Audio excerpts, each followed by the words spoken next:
Coming to you live from the JRE Tobacco Aladino Mobile Studios, it's the Cigar Pulpit.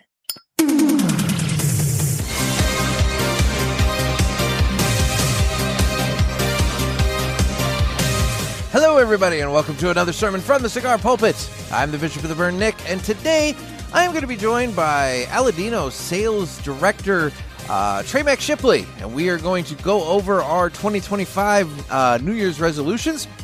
We're going to establish how we did, and we are going to set some 2026 resolutions.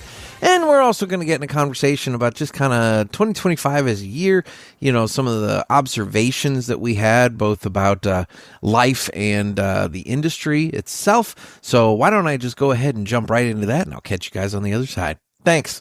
And I'm joined by Trey Mack. How you doing, buddy? What's up, brother? Doing great. Happy New Year. Happy New Year to you.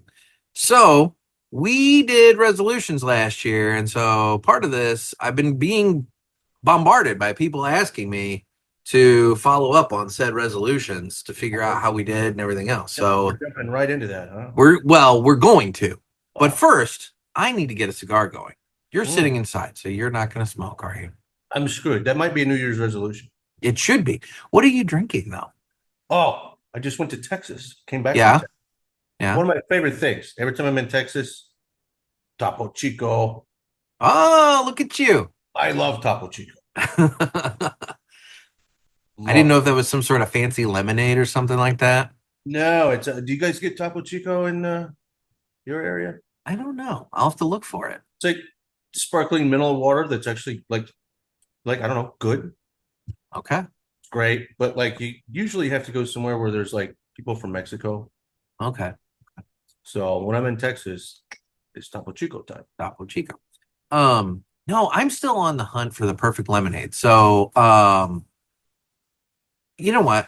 I'm going to fire up my cigar because I want to get that going. And then we'll talk about the perfect lemonade for a moment. And then we'll get into all kinds of other shit. So, I am smoking a Aladino Maduro, but I'm smoking it in the 6x46 Cazador size. Oh. Yeah. A little fancy with the Cazador there. It is. It's very fancy. Yes. Yes. Right. You know, it's been in my humidor, and I figured I would smoke it. And I know you and I have discussed it at least once before in recent months. So, you know, I figured kind of an asshole. You know, I just thought, why not? Wow. Dude, I saw it in there, and I'm like, well, this has to be what I smoke. Oh, great. Now we got to talk about it.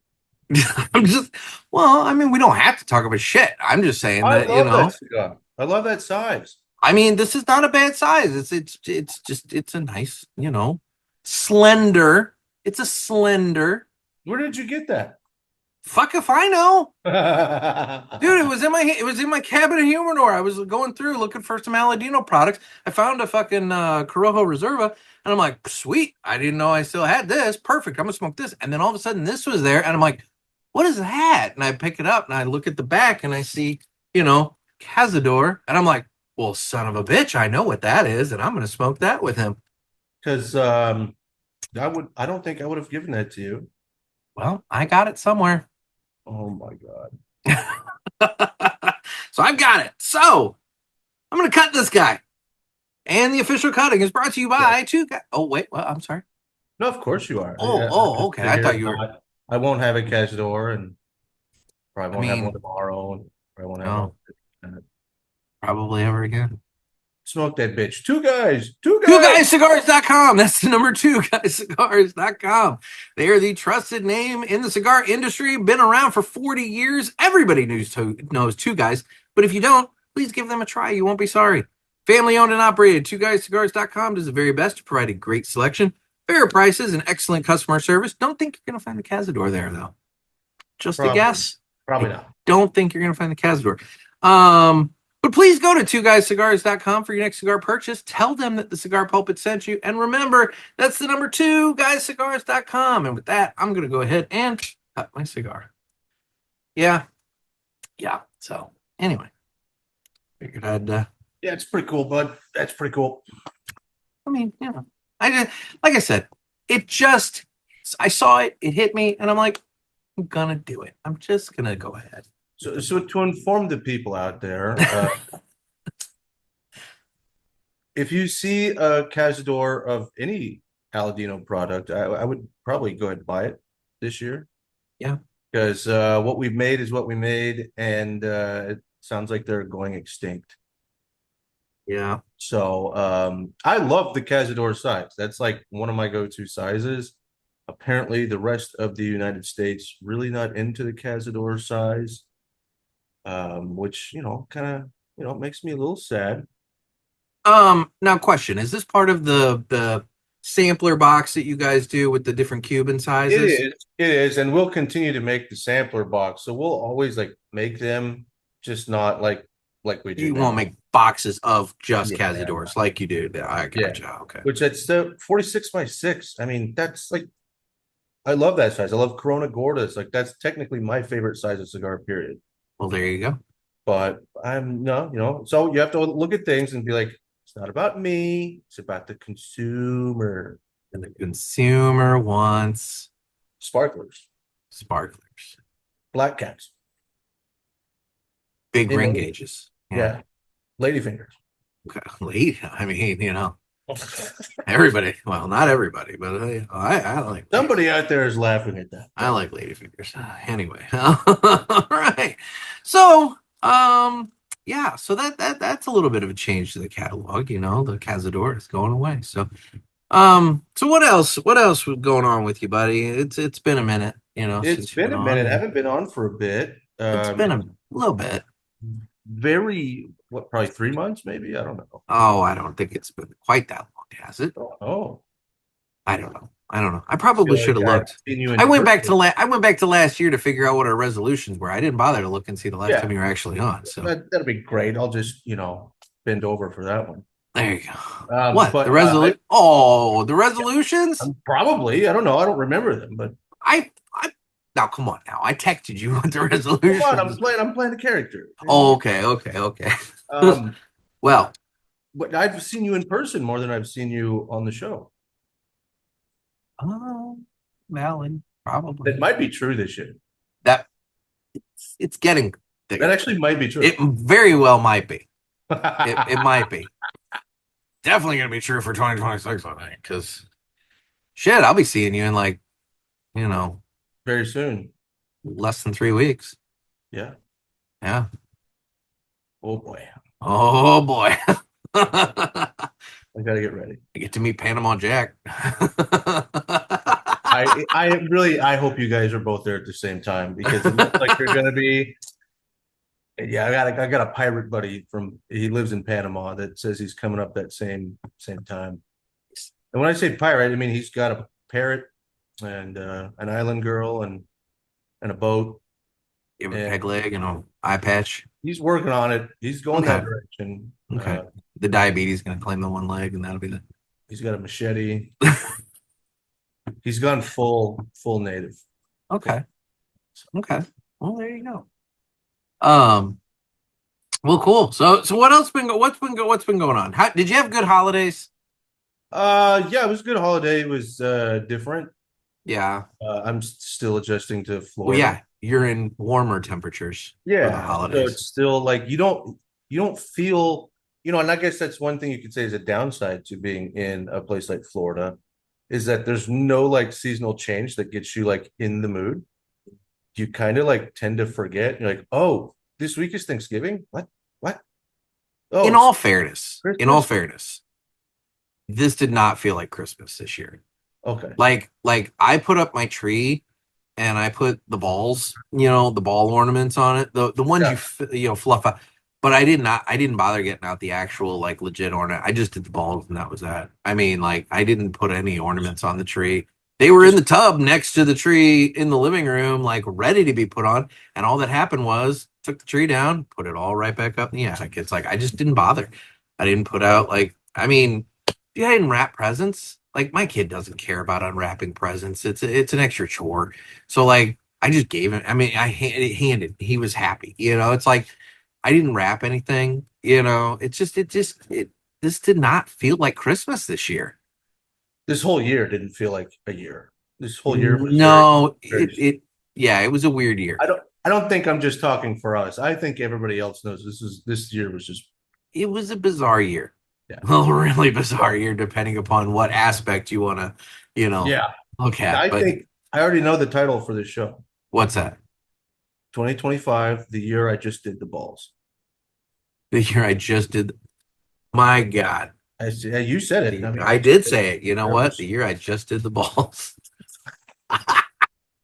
Oh, let's do that. Actually, my algorithm is gonna spike on that. Now I'm inspired. So, like for 2026, just shaving the balls. Everything else around it, free range. I'm just shaving the balls. You're gonna look like one of those monks that has the bald top but the like ring of hair. Yeah. I'm down. I'm so down to do that. Okay. All right.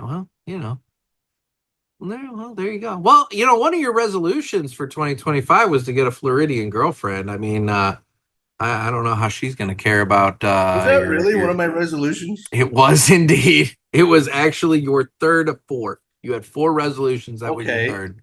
Well, do an update on this. Oh, we can't. Do we want to get right into the resolutions? I don't know. It's your show, not mine. I'm asking you what's going on, and I mean, we're just talking. Going on? All right, we're gonna do. Okay, what's going on? So, asking about the holidays and all that. Holidays were great. Whatever, just last night, 3:00 in the morning, got back from Southwest Kansas, middle of there. Yeah. And like always, the trip back was, it just never goes normal. No.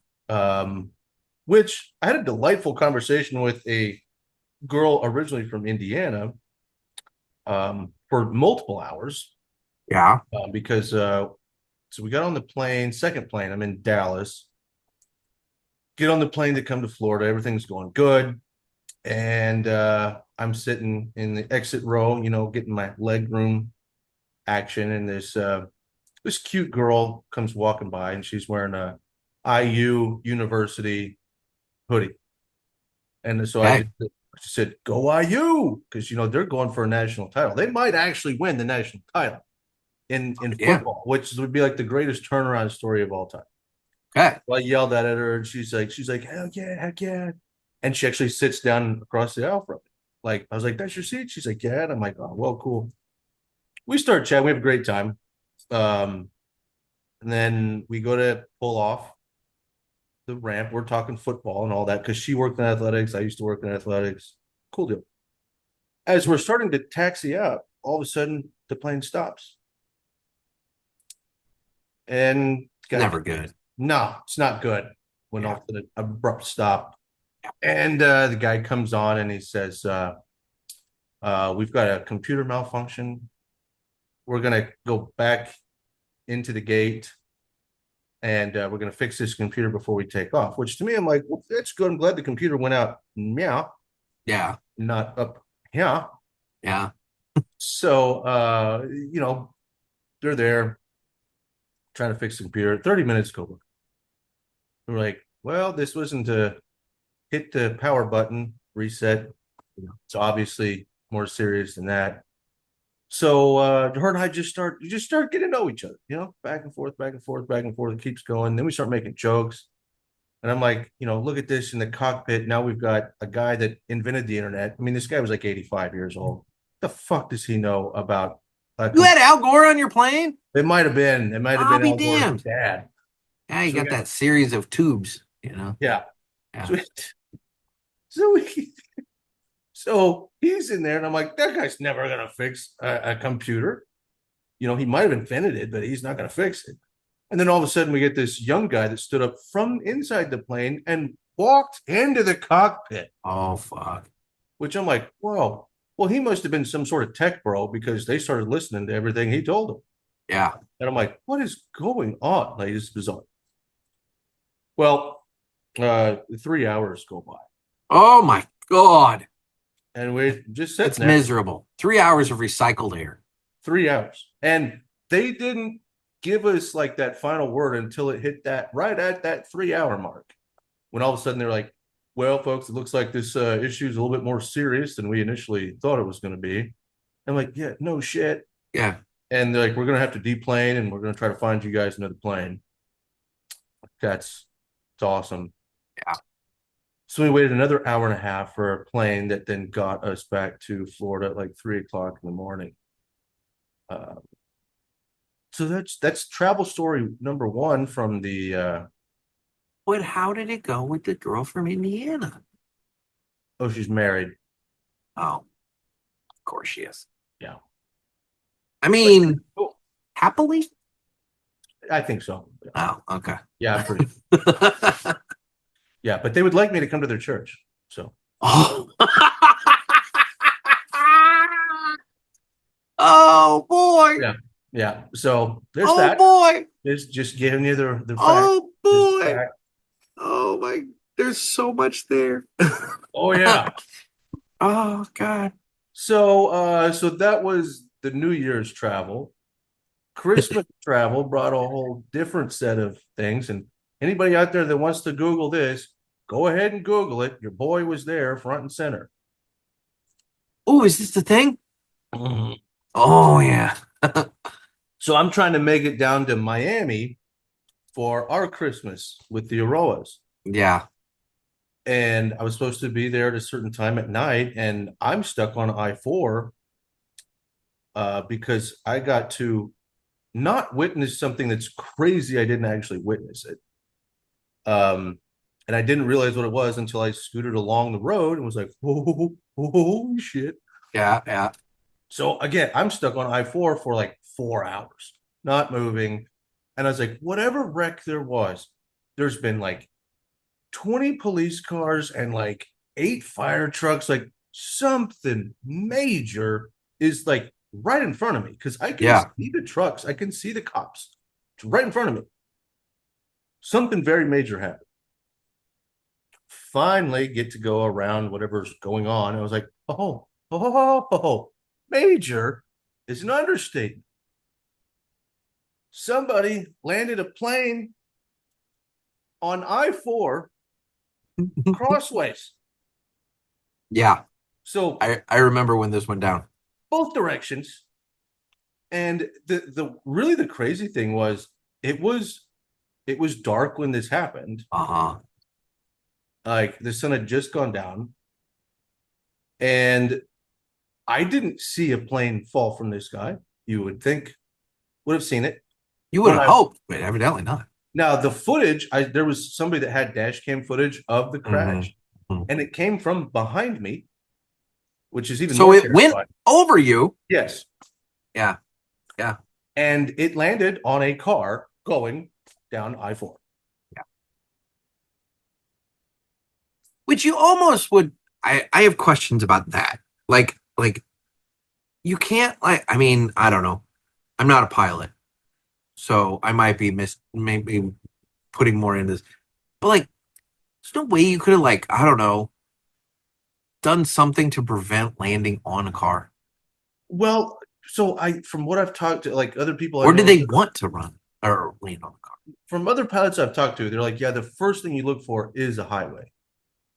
Well, to land. Now that makes sense to me because when Eisenhower was president and they created the national highway system and everything, I think it's like every 3rd mile of interstate highway has to be straight in order to allow for emergency plane landings. Exactly. Yeah. So I guess that is the first thing they tell you to look for. Yeah. Again, I'm not a pilot, so don't quote me on any of this shit. But I've talked to pilots. And it's tarmac. It's. I mean, you know. Yeah. I-4 is probably, I don't know, top 5 congested interstates in the entire world. Yeah. And yeah. Oh, hold on a minute. I can't remember if this is I-4 or I-95 because if it's 95. Oh, it might have been 95. I think it was 95. I think I think you're right. I think on 95. Yeah, I think it was 95. Yeah, I'm pretty sure it was 95. Which in that case, hang on, I'm gonna go. Finding an interstate more active than I-95. I think it was 95. 95. I-95. Yeah, I think I said 4 out of my bias because I hate I-4. Yeah, it was around 5:45 p.m. on December 8th.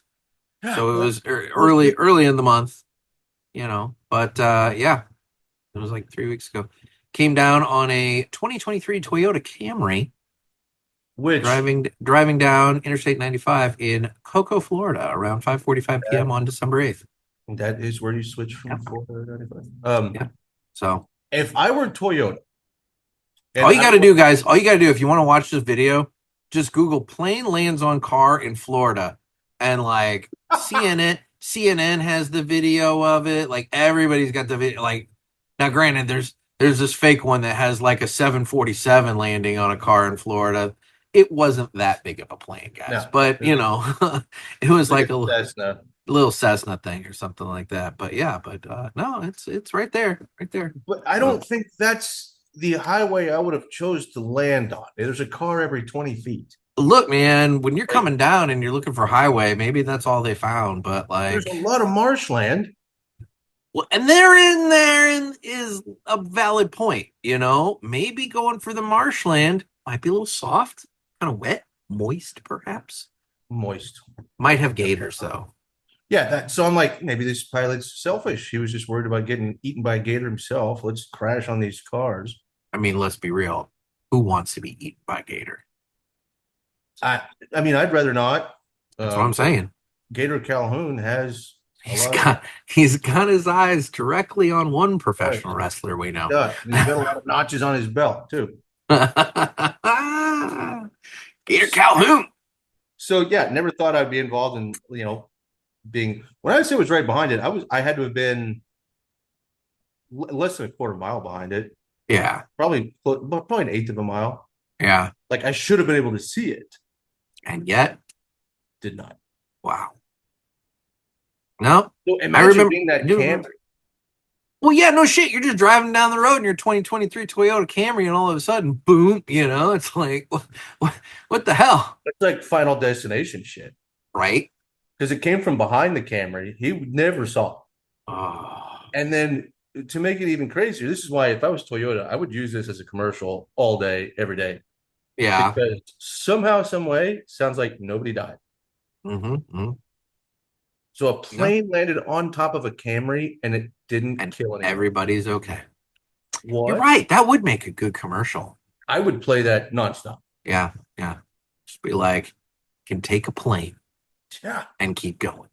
I don't know if it could keep going. I don't think so. I don't think it kept going. It may have been too fucked up to keep going. But it took a plane and nobody died. That counts for something. Yeah. So there you go. So those were my two travel things from this past month. Just another day. Just another day. Well, there you go. Okay. I got to go home, see my old man. He's 88. That's good. My niece. Yeah. 3 now, and she finally, I think I got Buc-ee's to this. I should do a commercial for Buc-ee's because I'm like, hey, my name's Trey Mac. I'm a customer at Buc-ee's, and my niece has vehemently hated me her entire life until I showed up with a giant beaver from Buc-ee's. And now she's crying because I left her. Aww. So there's a commercial for Buc-ee's. Well, there you go. The beaver changes everything. All it took was a giant beaver. And my damn old dad, he was like, you got a beaver? You got a beaver? And I'm like, can we just not do this, Dad? Like, but like, I'm probably be that mean old man too. My dad's like looking at her and you got a beaver, kid? You got a beaver? And I'm like, oh no, like, don't make this any more awkward than it already is. Please don't let it go. Yeah. You were cracking it. You sent me a couple of AI generated videos of your dad that were pretty funny. Lightsaber and what was the other one? He had an alien or whatever the fuck that was in the house. Hanging out on the couch with an alien. Yeah, my dad thought that was like the funniest shit ever. He'd never seen any AI stuff, so he's like, "What are you doing?" And I'm like, "I can make you do anything, Dad. Don't worry." That's fun. That's nice. I'm glad you got to do that. It's good. It's good to be back home. I mean, I know it's a bit of a pain in the ass with the travel, getting out there and everything, but just as hard to get there as Honduras to the farm. Just as hard or harder? In certain ways, it's harder. You have two options. One would be like equivalent to Honduras, fly into, Denver, Kansas City, and drive 6 hours. Yeah. Rent a car and drive 6 hours. So that would be much like Honduras. Option 2 is to get our little like private airport. That's still an hour and a half from home. Yeah. But to do that, they only fly 1 day a week out of Dallas, and it's all, it's either cattlemen, oil people, or cartel members. Okay. And, the cartel is very much alive out there. What are you talking about? We just abducted a whole bunch, or captured Yeah. a whole bunch of them. Yeah, well, and they even went through a couple of small towns in Southwest Kansas and busted a lot of shit. Oh. But they run everything. Like even talking to my sister, because she's a school teacher, her and her husband. Yeah. They said 60% of their kids are cartel kids. Wow. My sister, she teaches elementary. Yeah. And she said we were doing like show and tell, and one of the little girls is like a second grader. Oh God. Got up and started talking about how her daddy's a mule. Oh shit. I swear to God. Career day must be a fucking blast. It's like you put the drugs in there and you put the drugs in there. And I was like, "Are you serious?" And she said, "Yeah, we had to like cut her off because she started talking about how her daddy's a mule." And yeah. So that's where I'm from. There's a lot of money laundering going on out there. Okay. Well, Like upfront in your face money laundering. But since it's at the middle of nowhere, nobody cares. I always heard that about Chinese restaurants. Yeah. Tons of money laundering in Chinese And restaurants. probably for every long time. crystal shop in a mall. Yes. You know the other one that I fucking think of in the mall? Every time I go by, the few times I'm in a mall, but every mall has them. And some malls even have more than one. I think my mall has more than one, for fuck's sake. Those lids, the fucking hat stores. The hat. Yeah. Okay. Every time you walk by, there's never anybody in one. They're selling way overpriced fucking baseball and whatever hats. And there's like 3 people working. 3 people fucking working, nobody there. You never see anybody there. How the fuck are they affording mall rent in order to do this? How many hats do you have to sell? That's what I'm saying. It's almost like the whole theory about the mattress firms and how there's like 8 billion mattress firm locations. You got to start wondering how many people need new mattresses to the point that a town needs 5 mattress firm locations. No. Or in this case, how many people are actually coming in and spending that much money on a hat in order to justify the rent and the employee costs? Because you're right, there's always at least multiple, 2 or 3 people working in order to staff a lid store. I mean, some of these stores just make no fucking sense. I know. Meanwhile, you look at Victoria's Secret, they're doing gangbuster business. They're fine. I understand why Victoria's Secret. I understand that one as well. I understand that one. I understand, some of these clothing stores and various other things. Claire's, I mean, for fuck's sake, I would bet you 98% of the people with pierced ears got them done at the fucking mall at a Claire's these days. I mean, that's like, they're probably the top piercing place in the nation. So that makes sense to me. But lids doesn't make any fucking sense to me. How many people do you know that buy crystals at the mall? Oh, dude. There's always a crystal store. Yeah. And you look at it, but nobody buys it. There's a Swarovski crystal place in the mall over in St. Louis, the Galleria. I've looked in the little window. I'm in like, oh, that's pretty. Never gonna buy it. No. It's bizarre. Absolutely bizarre. There's a lot of, the one in my sister's town, like she loves it. It's a ton of like 3,000 people. It's not very many people. There's a crystal store in a town of 3,000 people? No. An ice cream store. Okay, now that makes sense to me. No, it does not. Why not? 3,000 people in the whole town.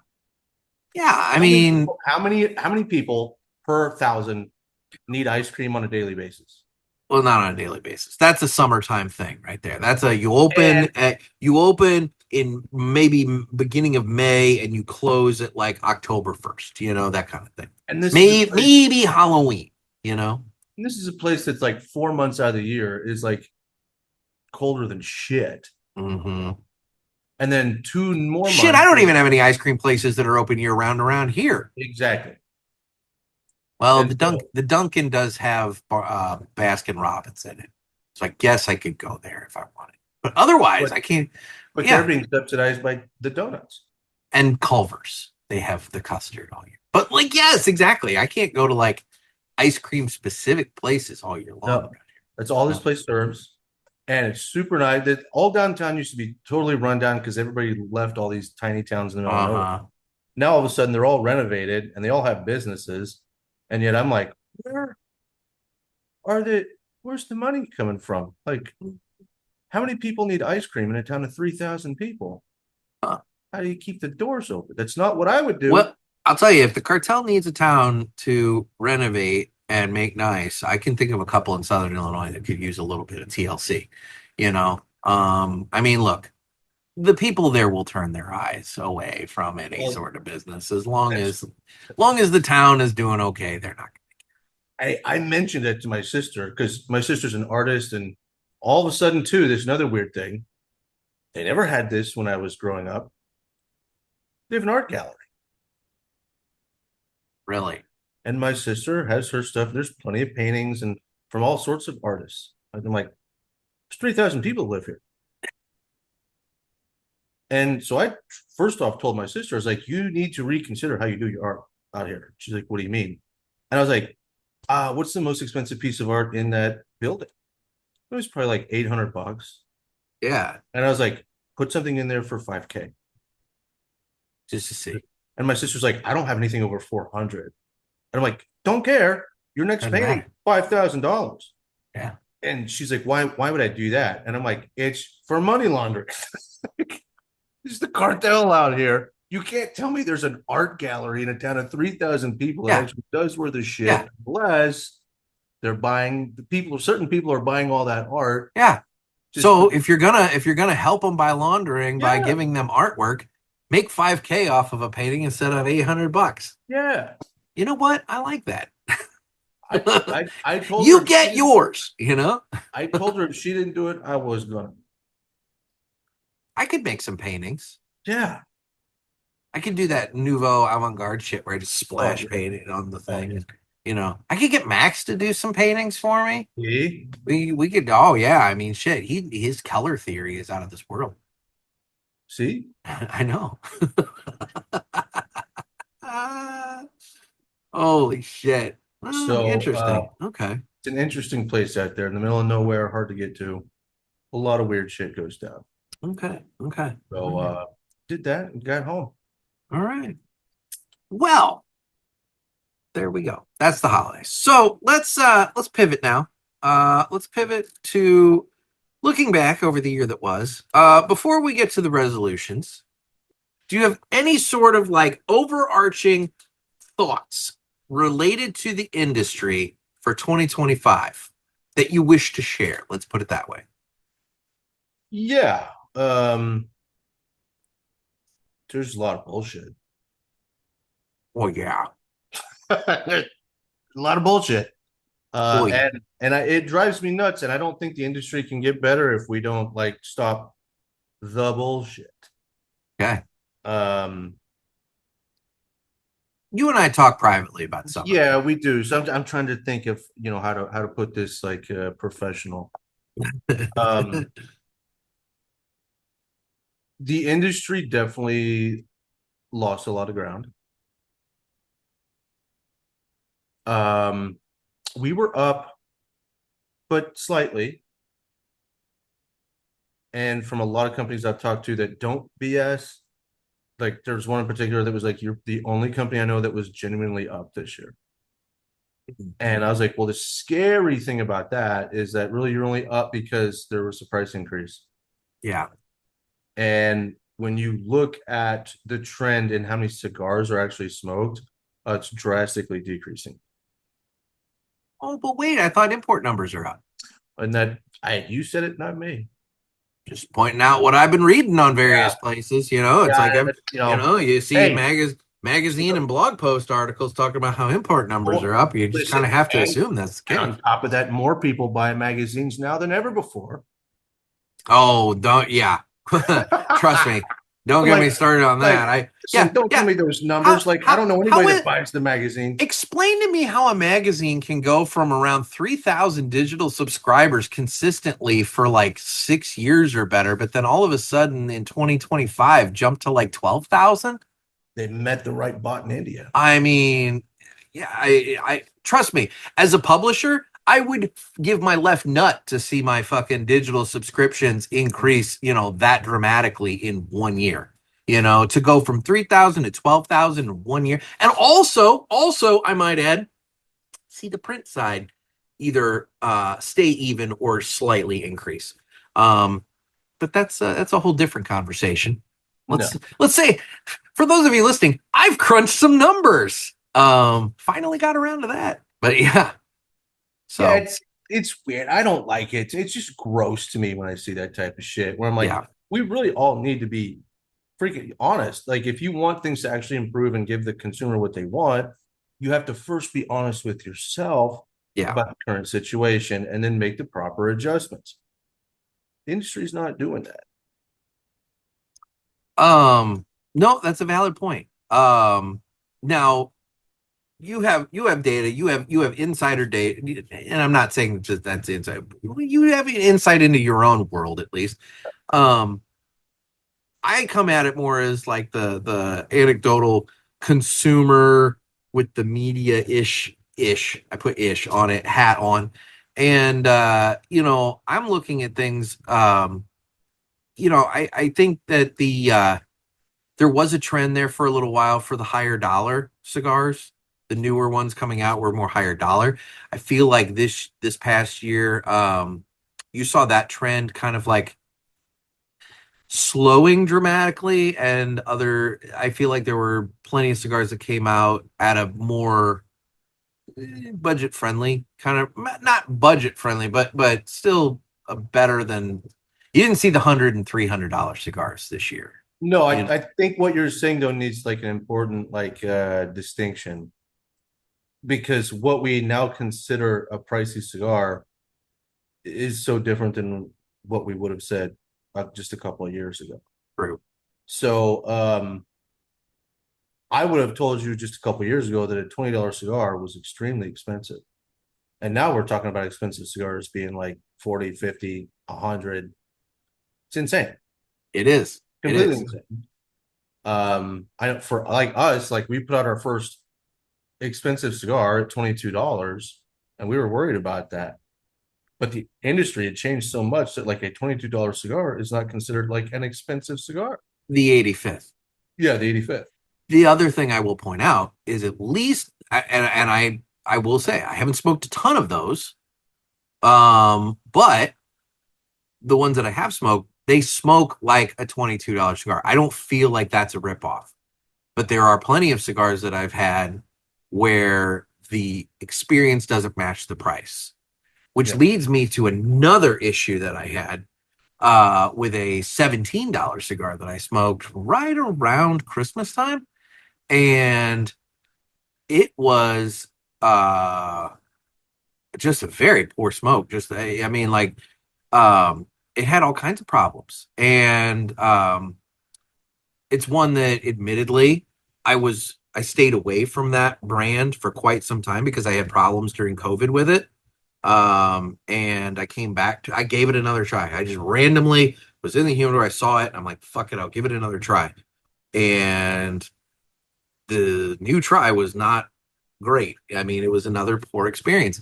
And so what I'm noticing again is construction issues this year. I've noticed a lot of cigars with really bad tunneling and tobacco void issues, to where as you're smoking, all of a sudden that draw just goes away. You're superheating the inside of the cigar by drawing on it. And then when you look, you've got a clear tunnel all the way down the fucking shaft of the cigar because there's a shit ton of tobacco missing. And I noticed it really bad during COVID. And at that point, I chalked it up to rookie rollers because they were trying to just pump out product as quick as they could. You had a lot of companies that had to lay off rollers because of, staffing regulations in the various countries with how many people could be allowed in the factories and things like that, and people left and whatever else. But now, 2025, why in the hell would we be having this issue now? I mean, I think we all know why, maybe. well, what are your thoughts? Oh, you just saving money. There you go. Pinching the dollars and hiring, cheaper or rookie rollers, or not the rollers' fault. Okay, all right. So maybe not so buying subgrade tobacco. No, maybe just not using as much tobacco. As much tobacco. Okay, all right. I'm not saying that's what's happening, but I know. Well, and I want to point out, I'm not talking about one specific brand when I'm saying this. I had this happen, and this is something that I could very well start. As I'm sitting here on, in the beginning of January here, I could start tracking that on my spreadsheet too, like how many times I encounter that throughout the year. Mm-hmm. Because I did not track that, but that would be something interesting to track. I think it's a fair assessment. I know, especially this year, all sorts of companies were looking at every way possible to cut costs. Mm-hmm. And what's an easy way to cut costs? Just don't use quite as much product. Yeah, it's one of those. Are they really going to notice if we leave one leaf out? That kind of thing. Especially if they got kind of used to it during COVID.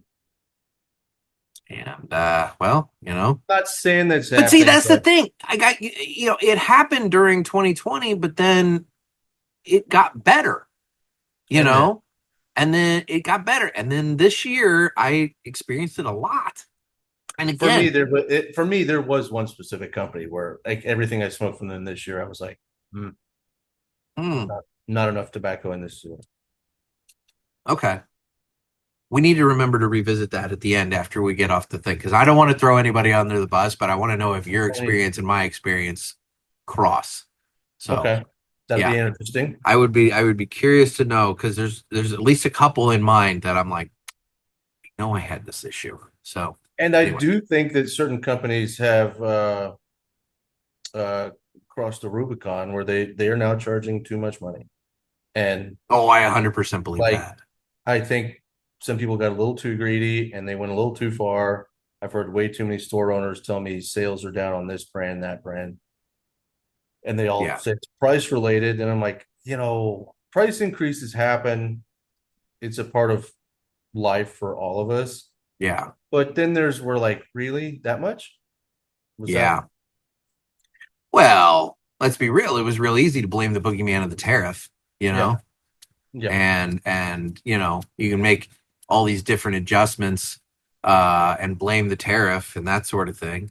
And then, you had people that were planning ahead on this whole Nicaragua thing that, didn't quite pan out. And so, like, what are you going to do there? Although I still, that's something else, man. That's something else looking back over this year. Bullet dodged? Question mark?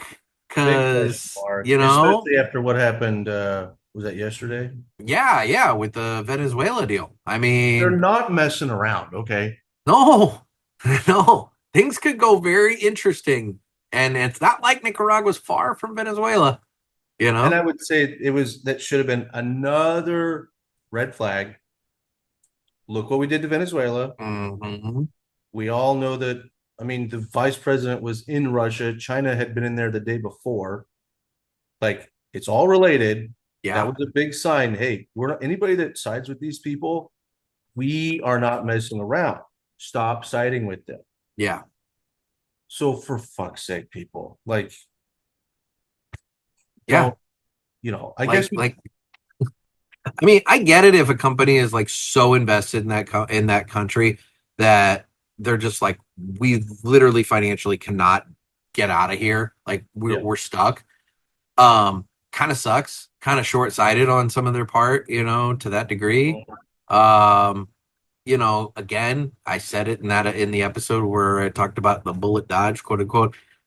How are some of you not looking at history and saying like, hey, we lost everything in Cuba and had to restart, maybe we shouldn't be setting up in a country like Nicaragua to this extent, but whatever. Maybe there should always be a contingency plan. Right? Exactly. Have something in place, But that's a thing. And then the loophole that they used be it that trade agreement, the Central American trade agreement and everything like that. Good for them for recognizing the loophole. Yeah. But what happens if that trade agreement gets yanked? Exactly. And it's not like the United States has been too shy about the fact that they don't want to keep that anymore. So, there's a very real possibility that goes away at some point. And then there goes the loophole. There's a lot of ifs, ands, and buts out there. Nobody really knows how this all is going to shake out. Well, you can only hope that maybe some of them are still like in the we need to have a contingency plan mindset. Well, you can even go to Honduras, because we had elections at the end of this year. Mm-hmm. And like a few days before the election, Trump endorsed his candidate and made a big point. Like, that's who I think should be running Honduras. Uh-huh. And then the election happens, and the one person that was like very anti-Trump, it was very clear early on that person was not going to win. Yeah. Which was a victory, because that person, would have been bad for him. Yeah, not great for us. But then it came down to these two guys that were like, it was a dead heat. Like, it was like separated by 400 votes. And again, even then you're nervous because you're like, oh, Trump made a pretty big point of saying this is the guy that has to win.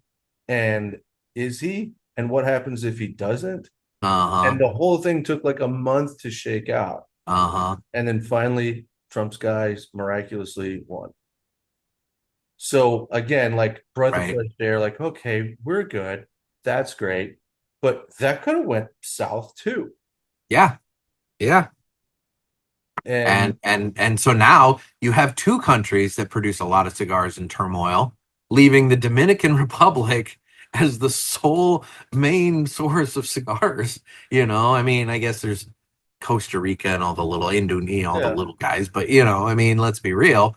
There's three countries that the United States gets most of their stuff from. Yep. Maybe this is the rise of Te Amo again. I'm Viva la Mexico, man! Get the Mexican cigars going. Trump wasn't real big on them yesterday. That's true. That's valid. But I guess we did learn one thing. I thought the guy abstained, but apparently Trump smokes Maduros. What? I got what you did there. I was like, wait, what? Okay, no, I get what you did there. Cazadores. Here's my big takeaway from all this. Nicaragua's questionable. Honduras, could have gone south real quick depending upon those 400 votes. Mexico, whatever. Dominican's fine for now. Whatever. But who I think needs to be prepared for the eventuality that like the best cigars in the United States might be United States made cigars? Corey Frisbee. Wisconsin made cigars. He could infuse them with flavors of cheddar. Yes, 100%. I mean, think about it. The cheese series. What if the band was cheese? Oh, fuck. And you take the band off and eat it. And you get it's like a charcuterie with your cigar. Exactly. Corey, I'm giving you this one for free, buddy. Corey, bro, come on. Give me a fucking cheese cigar. Yeah. A nice cheddar footband. I love it. Love it. You have to age both of them.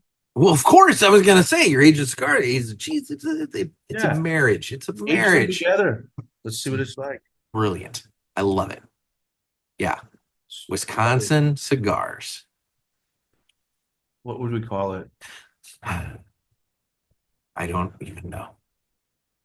I don't know. What? Florida cheese. Florida cheese. I'd say Corey's baby, but that would be confusing. Very confusing. Huh? Which one? What? Which one? Hey, fuck. Anyway. I don't even know that name. All right. Well, any other thoughts on 2025 before we get into how we did on the resolutions? I'm honestly like glad it's over. I had so many high hopes for 2025 that I hadn't felt in a long time, and then it felt like none of them happened. Kind of pissed off about a lot of that. XRP's kind of rallying a little bit. Got that going on. There's a lot of things the government still has to do. Well, that's true. That's true. But There's a lot of things out there. I'm trying to be hopeful for you here. I'm trying to give you something. I mean, honestly, starting the year off, going right into Venezuela and not fucking around, I was like, oh, maybe we got the cojones back. Maybe we are gonna rock and roll and get some shit done. Boy, can you imagine if you would have had that fucking smoke on the water thing in Weston like this weekend? Oh. Yeah. Just saying, Yeah. it might have been a totally different party atmosphere right there. Could have been. Yeah. So no, I'm actually cautiously optimistic about 2026. Okay. Going into it, just because honestly, the Maduro thing was I was like, oh, maybe buckle up. Maybe we're actually, because guess what? We got to get shit done now, because if you don't get it done by the end of this year, good luck. Oh, yeah. Let's be real. I think we all know how things are going to go. Good luck. In the fall. Yeah. So, yeah. So, start getting some shit done. Meow. No. Well, speaking of getting shit done, let's review what we said we were going to do. And let's actually see what we did do. So do you want to go first or should I? I feel like I know how this is going to go. I mean, I know how mine went. So, you crushed it. I failed. I did not crush it. 2 out of the 3 I did pretty well. The third one I completely fucked and failed. So my 3, I said I wanted to lose weight, and to close out the year. Did you give a number on the show? I don't know if I gave an actual number of how much I wanted to lose. I thought we both did, but I don't remember. You did. I heard yours. I don't know if I said mine. But you said lose weight. It could have been pound. That's kind of chicken shit. Well, you went above and beyond. It was not going to be a pound. I needed to lose a lot more than that. And you crushed it. But I did. So over the course of 2025, I am down 65. That's fucking awesome. For the year. That's awesome. I have plateaued horribly, but the way I look at it is it's the holidays. I will take a plateau in the holidays. Because it could have gone very poorly, know? So I will take a plateau in the holidays. So I have that going for me. I was very, very I padded my resolutions horribly with this one. I said that I wanted to keep my cigar spreadsheet for another year, and I did that. And that's some bullshit. I should that was not a true. That was cheap. That was a cheat. I did it. I smoked 7. Oh, I did say that I wanted to smoke 1,000 cigars for 2025, and I did fail at that. I only smoked 725. Oh, you went down. I did go down, actually. I went down 101 from 2024 to 2025. Mirrors everybody else. So. Yeah, I went down 101 cigars. Now, granted, I did have that kidney thing in March. That took me out of the game for a couple weeks. But still, here's what's interesting. And some people that listen to my 2025 by the numbers episode are going to be like, oh, fuck, he's talking about this again. But I actually really am nerding out about these fucking results. So what's interesting is my heaviest smoking day, if you don't count the day that I recorded the 3 Battle of the Budget episodes in one fucking day, which I don't. My heaviest smoking day was the Friday, the first day of PCA. Yeah.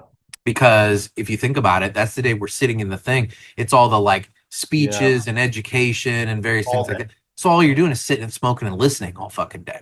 Whereas the rest of the days at PCA, I didn't do shit for smoking until we got to the fire pit at the hotel that night. At the show itself, I didn't smoke for shit. Whereas everybody thinks, oh, you're at the show, you're smoking all the time. I mean, maybe. I sure shit wasn't, I have to. But Pulpit Fest, not hard days, for me. Probably normal days. Yeah, because I was just kind of I was working, doing things. I mean, my second heaviest day was the Tuesday. I was in Miami in October, and I visited Villiger and then went by Sabor Havana and all that. So again, kind of a businessy, but like a lot of smoking throughout. But yeah, I mean, for the most part, it was very specific. When I picked out the heavy days, it was very, very specific. Yeah. But yeah, down 101 cigars for the year. So there's that. And then the other resolution that I had was to read 26 books over the course of the year, and I didn't do shit. You didn't do shit. I mean, I didn't read shit. I mean, look, I'm not gonna. Brinker, I think it was Brinker, was giving me shit in the parishioners group saying, should comic books count, or maybe it was Luke. Should comic books count towards Nick's book reading goal? How many comic books should count or equal one book in Nick's book reading goal for the 2025? I'm not counting it. It's like, look, I read some, but it's what it is. I got Audible, the little, audio book thing. And I've listened to a few. I don't count that as reading either because, again, my retention level on audiobooks is nowhere near the same level for print. And so yeah, I didn't actually finish a book in 2025. I Not a one. Not a one. I had this, dude, I have this one fucking murder mystery book that I've been reading since at least 2024. And I still haven't finished it. Fuck, it got optioned and made into a Netflix movie. And I could watch the fucking thing, and I've been avoiding watching it. It's on my list. I've been avoiding watching it because I'm halfway through the book, and I'm like, just finish the fucking book and then watch the movie. My parents tell me it's good. I haven't watched it yet. All right, I'm gonna challenge you right now. So what did you say? I did bullshit. You said the word bullshit. I read bullshit. Yeah. So yeah, I did. I read bullshit. If you read one book in 2026, you'll do better than 2025. Correct? Well, I do. I will, and I do have that on my list. And I'm adjusting it. Said 26. I've said 12. That's one a month. If I can't pull off one a month, I have your first book right in front of me. Okay. It's perfect for what we. I ordered one that you told me to fucking get. What? Well, on bullshit. On bullshit. Okay. It's an academic look at the word bullshit. Oh, it's only 67 pages long. Okay. And it's genius. The guy that wrote this, I'm like, this is the most genius academic work on the word bullshit I've ever heard. Easy way to start, get the year going, and it's entertaining. It's funny. On Bullshit by Harry Frankfurt. There it is. Who I think he wrote that when he was a grad student. There it is. Right there. Yeah. Great book. It is a whopping $7.50 for the hardcover on Amazon right now. It's 42% off currently. And then when somebody says this is fucking bullshit, you can be like, is it? Let's go back to the academic work and determine, is what you said actual bullshit? Will be delivered on Monday, January the 12th. So, okay. It's in my cart. So, yeah, that's fucking funny. I love the first sentence of the book. One of the most salient features of our culture is that there is so much bullshit. There's a lot of bullshit. Genius book. Love it. A lot of bullshit. We were just talking about bullshit in the industry. Here we are. We're talking more bullshit. More bullshit. More bullshit. So, okay. So you didn't read any books. So, you did great on the weight loss. A phenomenal job. Yeah. And I did not, and I tracked my cigars, but I did not hit my cigar goal. So we'll split the difference there. So I had 3. Let's say I did 1.5. Okay. So I'm at like a 50% average there. You had 4 resolutions that you named off in that episode. Your first one was you wanted to learn more Spanish because you knew a little bit of Mexican Spanish, but people made fun of that, saying it was the sing-song Spanish. And you wanted to know more Honduran and Cuban Spanish. Yeah. Sadly, I learned just in this past week, I learned more Mexican Spanish. Learned a very new word I don't know if I told you about this or not. No. So again, like I told you, there's three types of people that take these tiny planes: Yeah. cattlemen, oilmen, cartel. Yeah.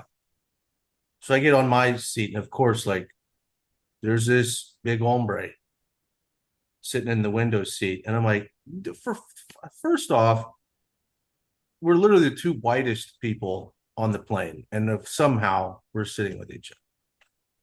And he is like splayed out, man spreading, and I'm like, this son of a This is my seat. Yeah. But I go, I don't know who this guy is.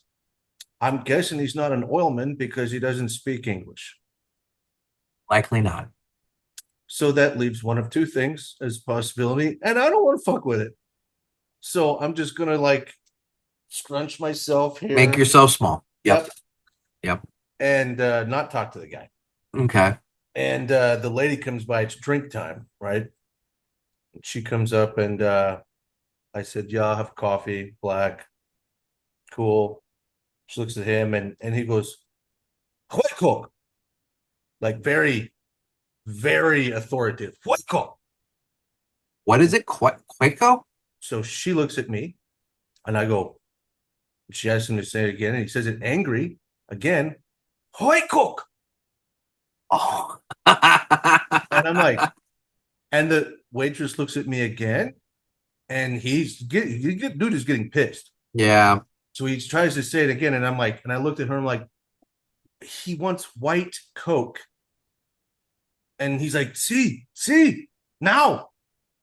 And I'm like, Sprite. He wants Sprite. I don't think you can hand out cocaine like on an airplane. So I'm like, this just confirms this fucking mule. He wants white coke on an airplane. And then we start going through it, and you were correct. Like she pulled out a Sprite. He's like, yeah, white coke. That's the thing. That's one of those things. I've learned that in some areas of the country, and evidently other countries, soda or pop, whichever you prefer in your general region, is just called Coke. Doesn't matter what the fuck it is. It's Coke. Yeah. So, orange Coke, white Coke, White Coke. Now, white Coke, you're right, could be very easily mistaken. Could be, especially when I'm already worried that this guy's in the cartel. I'm like, right? Of course he wants white Coke. White Coke. Shit. Just go in your carry-on, bro. Yeah. So I learned that. So as far as learning like Honduran Spanish, I mean, no. Okay. No, I failed miserably. So your next one that you named off was you wanted to do 80 events in 2025. That's very ambitious. I said that in the episode. I said, dude, that is more than one a week. I'm like, that is a very ambitious schedule. But you said you wanted to do 80 events in 2025. I did 57. Okay, that's more than one a week. More than one a week. So that's not bad. You weren't too far off. Not 80. You get me going, I get ambitious. Had you said 60, you would have been right in the ballpark. But, shoot high, Yeah. Okay. So there we are. Failed again. Get a Floridian girlfriend. Oh God. All right. Let's put a pin in that. We'll go to the last one and we'll circle back to that. Because I feel like there's story involved. Yeah. So the last one was you wanted to lose weight. You wanted to be down 30 pounds by the end of 2025. Yeah, which was attainable. In all fairness, I even said on the show that I thought it was attainable, perhaps ambitious. I mean, but when I was coming, let's be real, I lost 20 just during my fucking kidney shit. So when you're eating nothing but watermelon and yogurt for like 2 weeks, you're going to lose weight, So,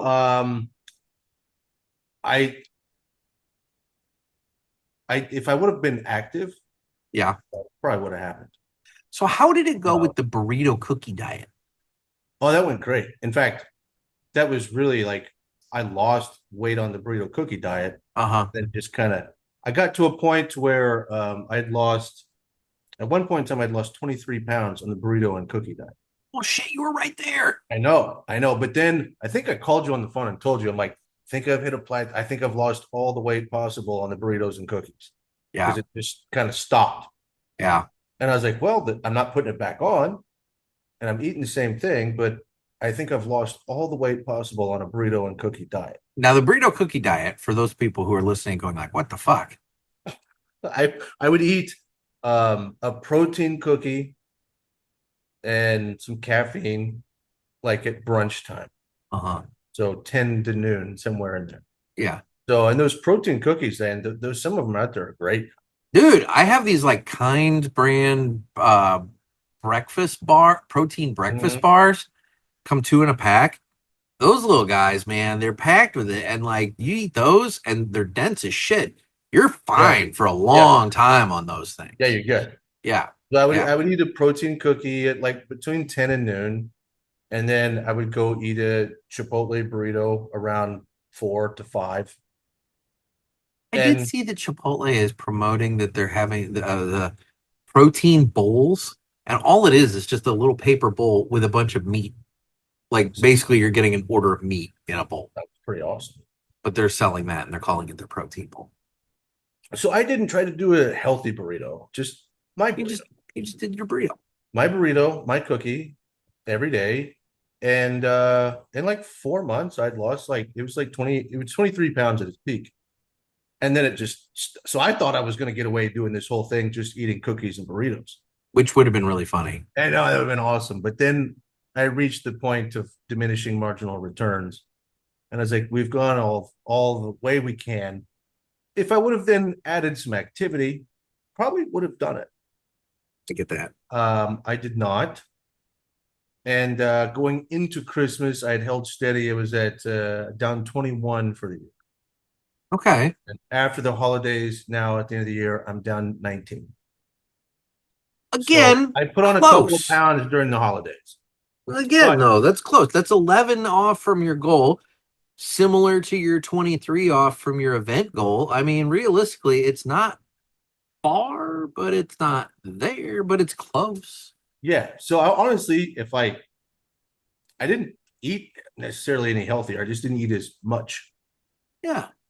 So then if 2026, you just go ahead and add a little bit of activity.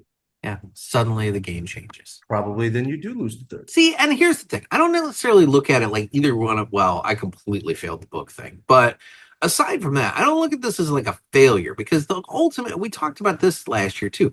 The ultimate goal of the resolution is just to get some forward momentum and to introduce some positive momentum into your life. Yeah. It's so like you introduced some positive momentum. You lost 19. You did 57 events. I mean, that's really good. Yeah. So there you go. I'm not disappointed. I'm just like, I want to, I want more. I want more. Okay. All right. Okay. So there's 3 failing. So the last one was get a Floridian girlfriend. Well, I guess we accomplished that one. Yeah. Kind of wish we wouldn't have accomplished that one. Of all of the goals there, like, congratulations, you got that one. I'm like, yeah, that one. Kind of wish we wouldn't have done that one. Yeah. Well, So actually, I got her not too long after making that. So you were on top of that one. Yeah, I was like, let's do this. Like, literally and figuratively. Yeah. Okay. Do this. Yeah. So did full-blooded Italian girl. Mm-hmm. And closer to my age, which I typically don't do. So again, I'm trying something new. A woman that was in her 30s. Okay. Had a child, or has a child, 7-year-old little girl. And that lasted a little more than 3 months before I told her, I'm done. You got to go.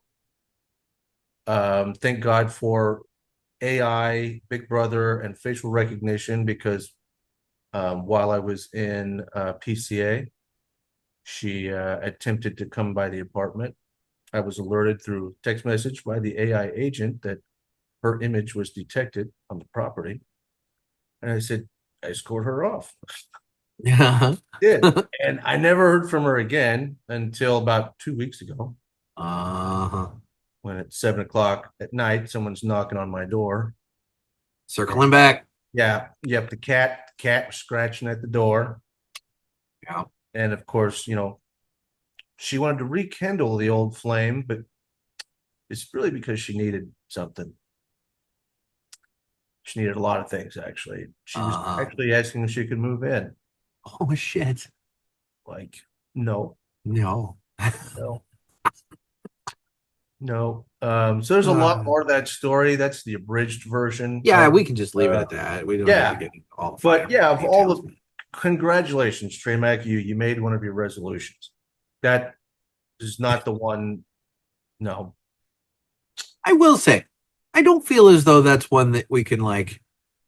I don't feel as though that's one that anybody should probably like say like definitively like I'm gonna do this because like boy, so much can go fucking weird in that whole thing.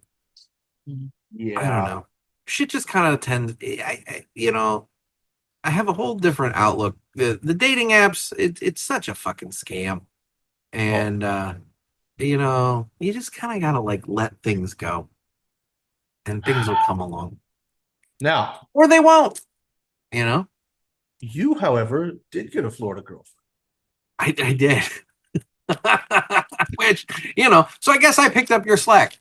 So there we go. I got that going for me. I picked up your slack. Ain't that funny? Dude, let me tell you, and that's one of those things where it's like life is fucking weird and you just can't really explain it, but things happen and you just go with it. So, it's what it is.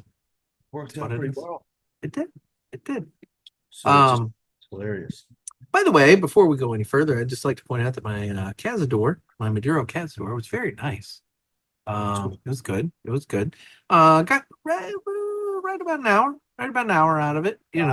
Solid. But I did plan ahead because I know you and I can talk, and so I did plan ahead and bring a second cigar out here. And I figured, as we are approaching, believe it or not, St. Patrick's Day, because I know what we're getting close to St. Patrick's Day already. For God's sakes, I have an Aladino Candela Toro.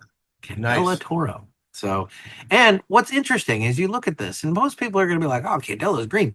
This has got a greenish hue, but it's not. I would not say this is green. If you look at it under the light, it's almost like I'm going to say this, and it's going to sound probably harsher than what I intend, but it's just the way I'm describing. It's like a sickly Connecticut. Okay. It's light, like it's got that light tan kind of like base, like a Connecticut, but it's got that ever so slight greenish kind of like hue to it, to where this is not a Connecticut, this is a Candela, but it's not your like neon green Candela like you see in other places. Yeah, this is a very close to like tan, Candela. So anyway, I'm gonna do that. And two guys cutting again. There we go. Aha. St. Patrick's Day will be here before you know it. Well, yeah, exactly. And so, if you want to smoke something other than a hooligan, just remember that Aladino has a really, really good Candela that I'm sure they're going to be putting back out for, St. Patrick's Day. And so if you're a shop owner or a consumer that's looking for something festive that, again, you don't want to smoke a hooligan, get yourself one of the Aladinos. So I'm just saying. Love it. So, okay, so looking ahead to 2026, we did it once. You want to do it again? You got any that you want to? All right, well then go ahead. Yeah. What resolutions are you looking at for 2026? Well, it's kind of piggyback on what we just went through. I mean, I think that's the best way to do it is like you got close. What can you do to actually get the resolutions from the year before? That's how I like to think about it. For sure. So we'll start with I feel like I failed, so I need one that hopefully is easy. Don't tell me you're going to try for another Floridian girlfriend. Hold on, just hold that thought, because I mean something tells me some of that could be kind of easy, Anyway, first one is I'm going to smoke a cigar on the show. I like that one. I think that's a good one. Before this is all said and done, we're going to get you smoking on the show again. It's been entirely too long since you and I had a cigar on the ever show since I together, moved to this new place right? this whole year, and I'm like, I know. "Oh, Yeah. pretty nice here." And I don't Where wanna are you get- smoking there? I have a balcony Okay. Okay. So you can smoke there. You just have to on go the out on the balcony. balcony. Yeah, and even like the girls that run the whole place, they're like, "Oh, we'll even like come smoke with you. Just smoke on the balcony." They're like, "Totally cool smoking cigars here." There's your Floridian girlfriends. No, I already tried. She Oh. she had a baby since I moved in. Oh, yeah. That tends to put a damper on things. She also tried to get me to go to her church. Fuck. They think you need whatever. I would say they think you need the Lord, but some of these people may not be necessarily going to those kind of churches. And if anybody knows about people that don't go to traditional churches, this guy. Yeah, well, and my family. Oh, okay. I'll tell you a little short story. I don't know Oh if I boy. did it in the show or not. I think maybe I did. Was gonna go hit on this young lady that was a receptionist in I don't remember where I was at. I was checking into some hotel. Okay. And I think this was in Tampa, maybe. Uh-huh. And as soon as I walked in, I was like, "Whoa, this chick's way hotter than a Well, receptionist." now wait a minute. If you're down in Tampa, I know what's very close to Tampa. Well, yeah. Uh-huh. So I see this girl. Xenu has nothing to do with it. Okay. Okay. But I see this Because girl Clearwater is not far. right there. But immediately I'm like, I am hitting on this chick. Like I am not, I'm gonna take a swing. This is happening. Yeah. Okay. She took a swing at me before I got to even attempt to swing at her. Brilliant. I'm checking in and she goes, "Shipley." And I'm like, "Yes." And she's like, "You related to the ones in Tennessee?" And I go, "There's a bunch of them in Tennessee." And yes. And she looks at me and she goes, "Are you just as fucking crazy as they all are?" And I'm like, "Oh, this is not going how I wanted it." No, there goes that. And I go, "Well, what do you mean by crazy?" And she's like, "Do you have your own church?" And I'm like, "No, but I know where No. this is going." And she's like, "Yeah, because the Shipleys I grew up with, they had their own church. They had the Shipley Church." And I go, "Were there snakes involved?" And she goes, "Snakes and a lot of shame." And I was like, "Okay, well, just gonna take my keys and go to my room, and I'm not gonna do." Jose, the libido crashed and burned that night. And then like about an hour later, I had to run back down and get some shit out of my car. Mhm. And like I walked by the desk and I'm like, "Just a minute, I gotta go bring in the snakes." God. And I went and got like 2 boxes and just like looked at her and she just like stared at me and I'm like, Yeah, that sucks. "What are you gonna do?" I mean, nah, you can't change your last name. I mean, it is what I mean. You can, but like, But- yeah, at that not at that moment. So you were My stuck. family is like they're a wild bunch. Yeah, yeah. I So don't think I have any church people in my family that I'm aware of. At least ones that own and operate churches. yeah, well, Yeah. my family's wild. Okay. Wild. So I don't know how we got onto that. We were talking churches. Yeah, I said I was Yeah. gonna smoke a cigar on the show. Yeah. You're gonna smoke a cigar on the show. Yep. So that's I think there's a way to accomplish that. Okay. Okay. Might have to set up the computer and record on the balcony. It can be done. Can be Can be- done. Can be Can be done. done. I'm logging these. Okay. Yeah, Yeah. we need to do that. Yeah. Okay. I'm gonna get active, hmm but let's make it attainable, not crazy. We're not gonna go 80 events in a year. No. Okay. How about I have to walk 1,000 miles? Okay. And I would I was just walk I was gonna say. That's like 3 miles a day. You can do it. It's less than 3 miles Yeah. We'll call you the proclaimer before it's all said and done. And it'll be good. a day. You know? I think that's attainable and fair. Yeah, no, it's totally doable. Yeah. Totally doable. And I think if I would have done that on the cookies and burritos, I would have hit the 30. There you go. So maybe now if I just keep a decent diet, we don't have to go crazy there, but then walk 1,000 miles, I'd probably down I would think the burrito cookie thing would get old after a while. I mean, but like as a 12-year-old, Okay. Oh, you know, God. I mean, I'm still basically a 12-year-old.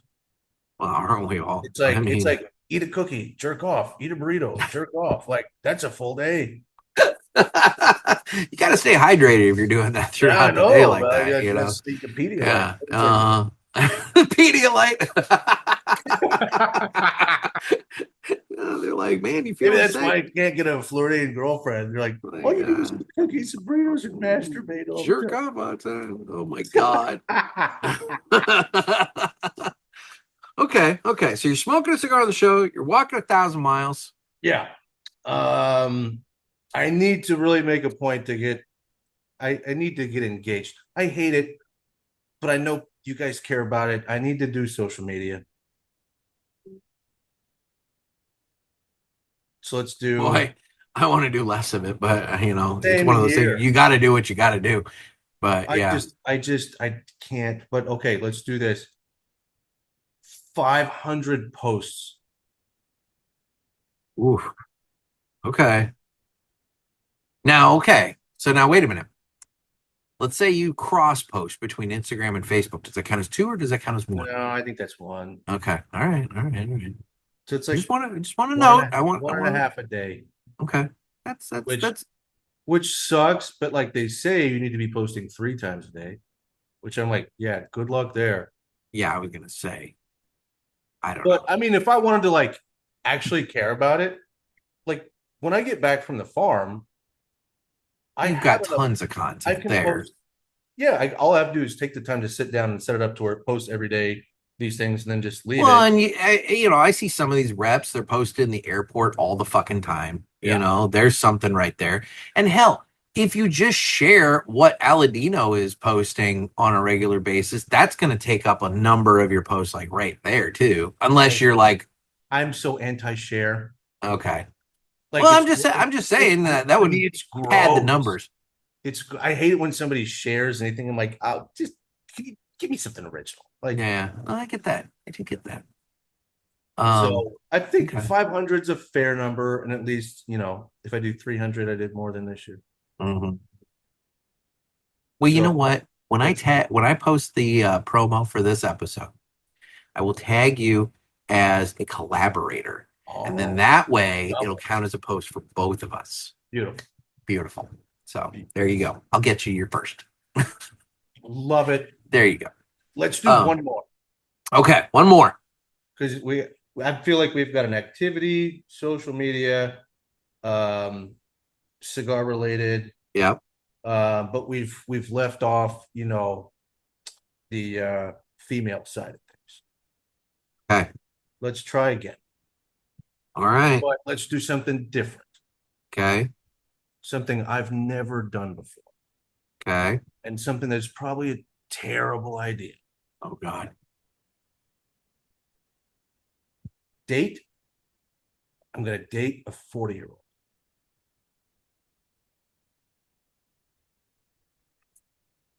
Not just going on one date doesn't count. I have to like a legit relationship of some sort. See what it's like being with a 40-year-old woman. Okay. Because I'm very anti that. Maybe I should actually see what it's like. Mm-hmm. Now, okay. This is probably going to go really bad, but I'm willing to do it for science. Well, but see, okay, I understand. You've explained this to me before, why you're anti that. And you, in fact, sent me an Instagram reel that I think perfectly encapsulated why you were anti that very recently, like just today or yesterday. So, I mean, I understand. But just to clarify, you have certain life goals in mind. And a 40-year-old woman, just by biology, maybe in a position to where those life goals are not attainable anymore. Yes. And so you are saying that perhaps maybe mindset wise, you guys might. I'm not saying that at all. Well, okay, all right. No, a 40-year-old woman and me, mindset wise, yeah, good luck with that. As we're not going to. Well, then why are we going into this? If this is a failed experiment right off the bat, why are you even going? No. The failed experiment is I know this for a fact. Okay. 30-year-old women, no way, no how, not gonna do it. Done. Because most of them, like, they're freshly divorced. They have young. Well, not trust me. From my dating experience, I will say, you know, like I had somebody tell me in the very beginning when I got back out in the field, they said, you're looking for the least broken toy in the toy box. Yes. And it was one of those things that what I encountered was either women that were divorced and with kids that, you know, had whatever trauma of their own. And, you know, you kind of have to look at it and say, like, okay, do our various traumas jive up, or, you know, is one way more effed than the other? But the other aspect was there were the 30-plus-year-old women who had never been married and were fucking desperate for it. And were just like, that's all they wanted was to get married and have kids. And they were like ticking down. Yeah. And it was a lot. And for me, I was not necessarily looking to jump into something like that because I had obviously just gotten out of my thing. You, on the other hand, might be a little different position there, but maybe you just haven't found that like married baby crazy 30. I don't want a ticking time bomb. Okay. No. All right. No, I mean, because they're out there. There's plenty of those out there. You're trying to get me to seed things on night one. I'm like, okay. Yeah, no. Really looking to we don't need to be seeding fields in night one. No. Just not. Let's wait till after harvest season and we can talk about that. Fair enough. So yeah, me and the 30s are just is terrible. I love 20s. 20s great. Young ambition, ideals. It's fun. Well, that's what I was gonna say. Like, so if the 30s are a problem, in the 40s you kind of feel like going into this is probably not going to work out well. But I want to, you know, because a lot of women in their 40s, the kids are grown. It's true. So they're on they're leaving the children behind, and now they're going into a whole new life path, a whole new phase of life, which I'm like, not really the phase I want to go into, but maybe it works better. I don't know. There's only one way to find out, and that's the scientific method. I mean, I guess it all depends on ultimately what are you after? Because like if you're wanting to make little Trey Macs of your own, then obviously the 40-year-old is not going to be the answer. Well, unless you have a wife and a girlfriend. Okay. I mean, but like you're not a fucking Italian mobster, so like, you know, are you really going to be able to pull that one off? No, but I guess you're also not an elected politician anywhere that I'm aware of either. So I don't think that you're going to pull that one off either. I guess what I'm getting at is it's real easy for people to talk shit on me. Oh, all he does is talk shit, blah, blah, blah, blah, blah. No talk shit. I'm going to give it a shot. Okay. What have I got to lose? You know, car? Nothing. I mean, nothing but time, but let's be real. I mean, you got time. I don't know. I've lost a lot on it. I got a lot to lose. Actually. Okay. Well, okay. Well, all right then. Put it on there. 40-year-old. I'll fucking get on that. I got date a 40-year-old. Okay. Boy, Tinder's not going to know what to do with you when you adjust that age setting. It's going to be like, what the fuck is this? Probably true. Hell, I might even date a 50-year-old while we're at it. I mean, you know, at that point, what are you going to do? Now, the only thing, no, I'm not going to say it. Not going to say it. That's going to get me in trouble. Take the cover off a Corvette, you know?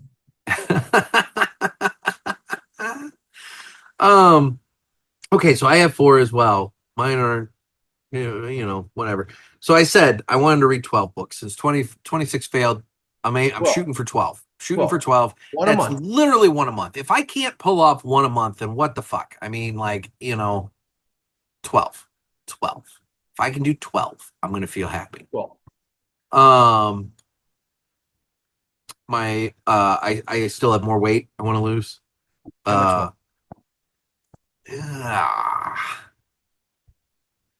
Truthfully, to get to the goal that I want, 85.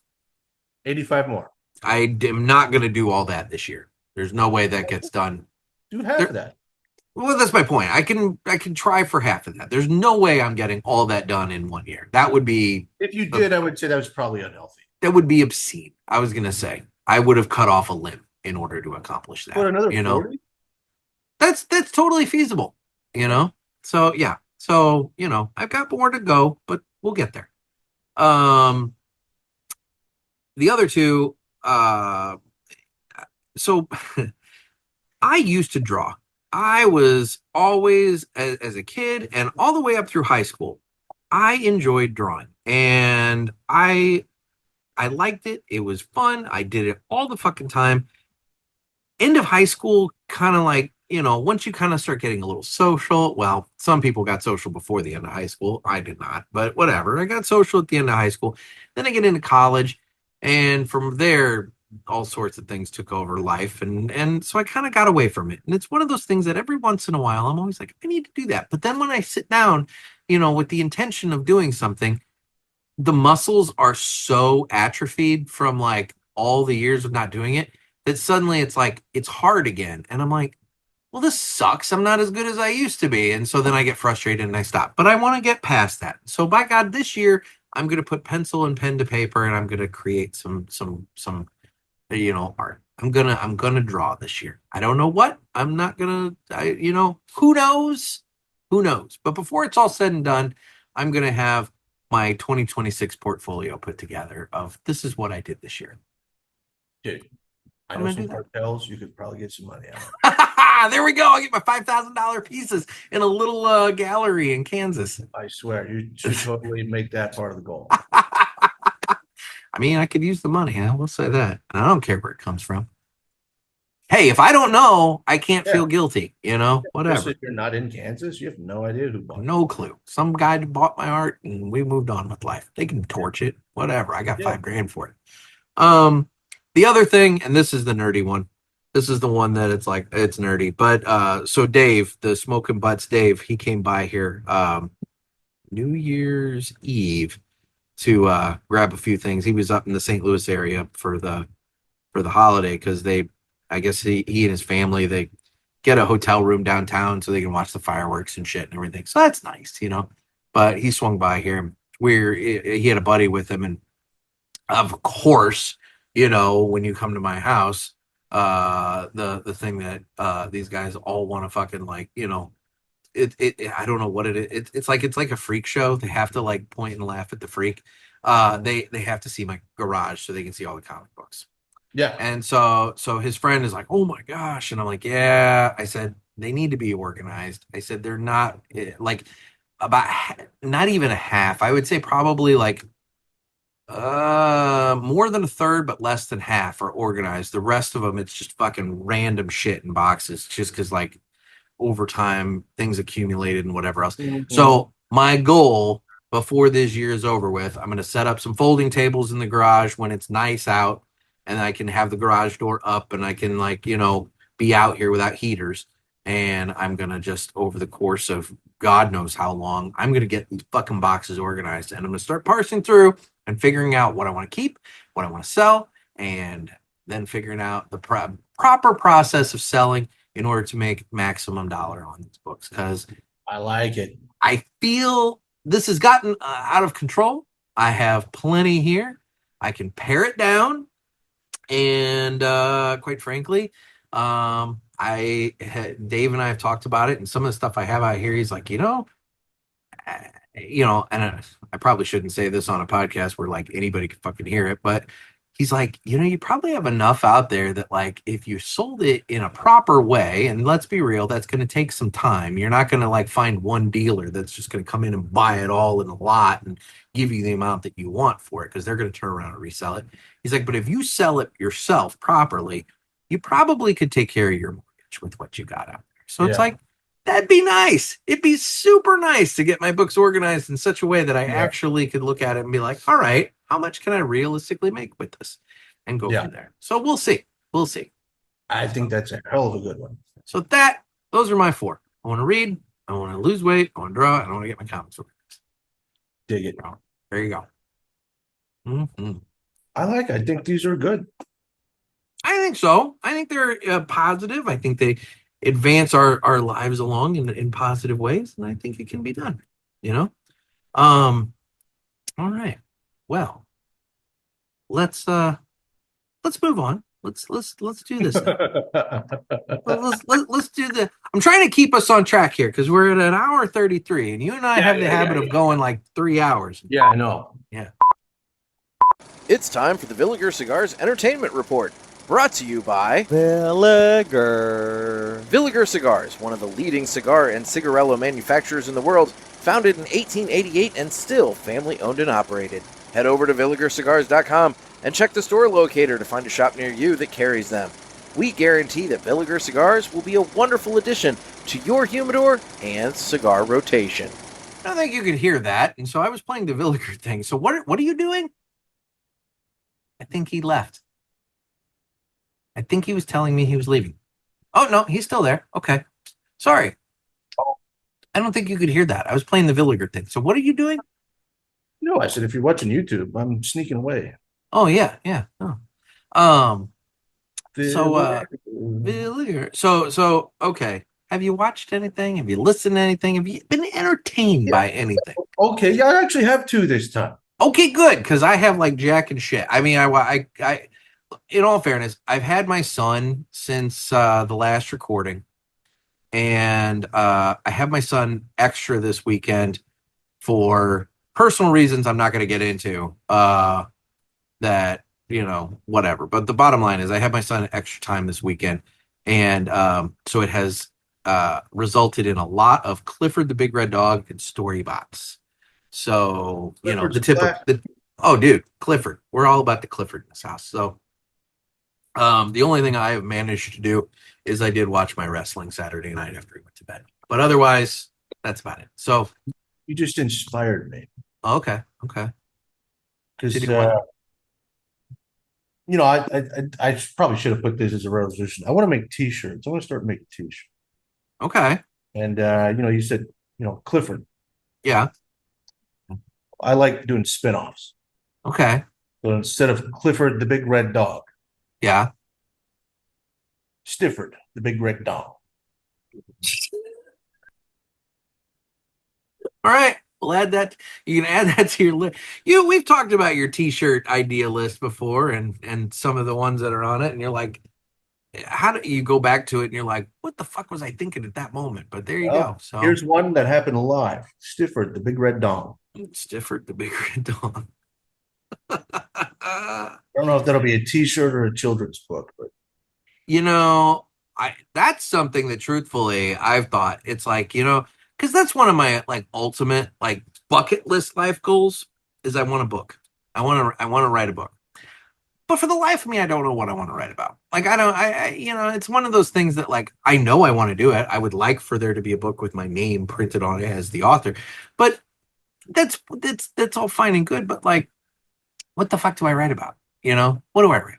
I'm not, it's like, what subject, do I nonfiction, fiction? What do I do? depends. What's your goal? You want to make make money? I feel like a children's book. Yeah, I feel like a children's book. you can totally write a child's book. Yeah, you could do that. I wish I would have written Hit Hookers and Blow Save Christmas. That book is classic. Telling you that stuff's hot right now, which I think Stifford might need to get on that. There you go. The whole like dirty children's book thing. It's a Yeah. whole market. So Curious George, I'm sure I can do that too. he's a curious little monkey. What's in Okay. mommy's third drawer? Clifford plays with the lightsaber. I like it. Okay, so what have you been entertained by lately? So I'm almost caught up. Maybe tonight, actually, I'll get caught up on Landman, Okay.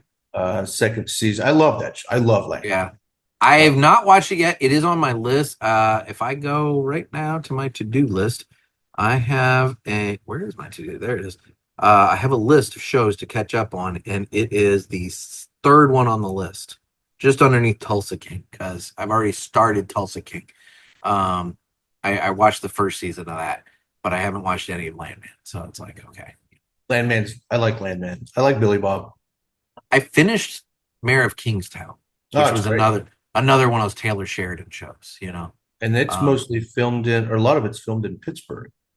Really? Yeah, when I watch Mayor of Kingstown, I'm like, I know that place. I know that place. Okay. Interesting. Yeah. So Landman, not going to spoil anything. It's going. It's great. Keeps me hooked. They're definitely going to have to do a third season. Okay.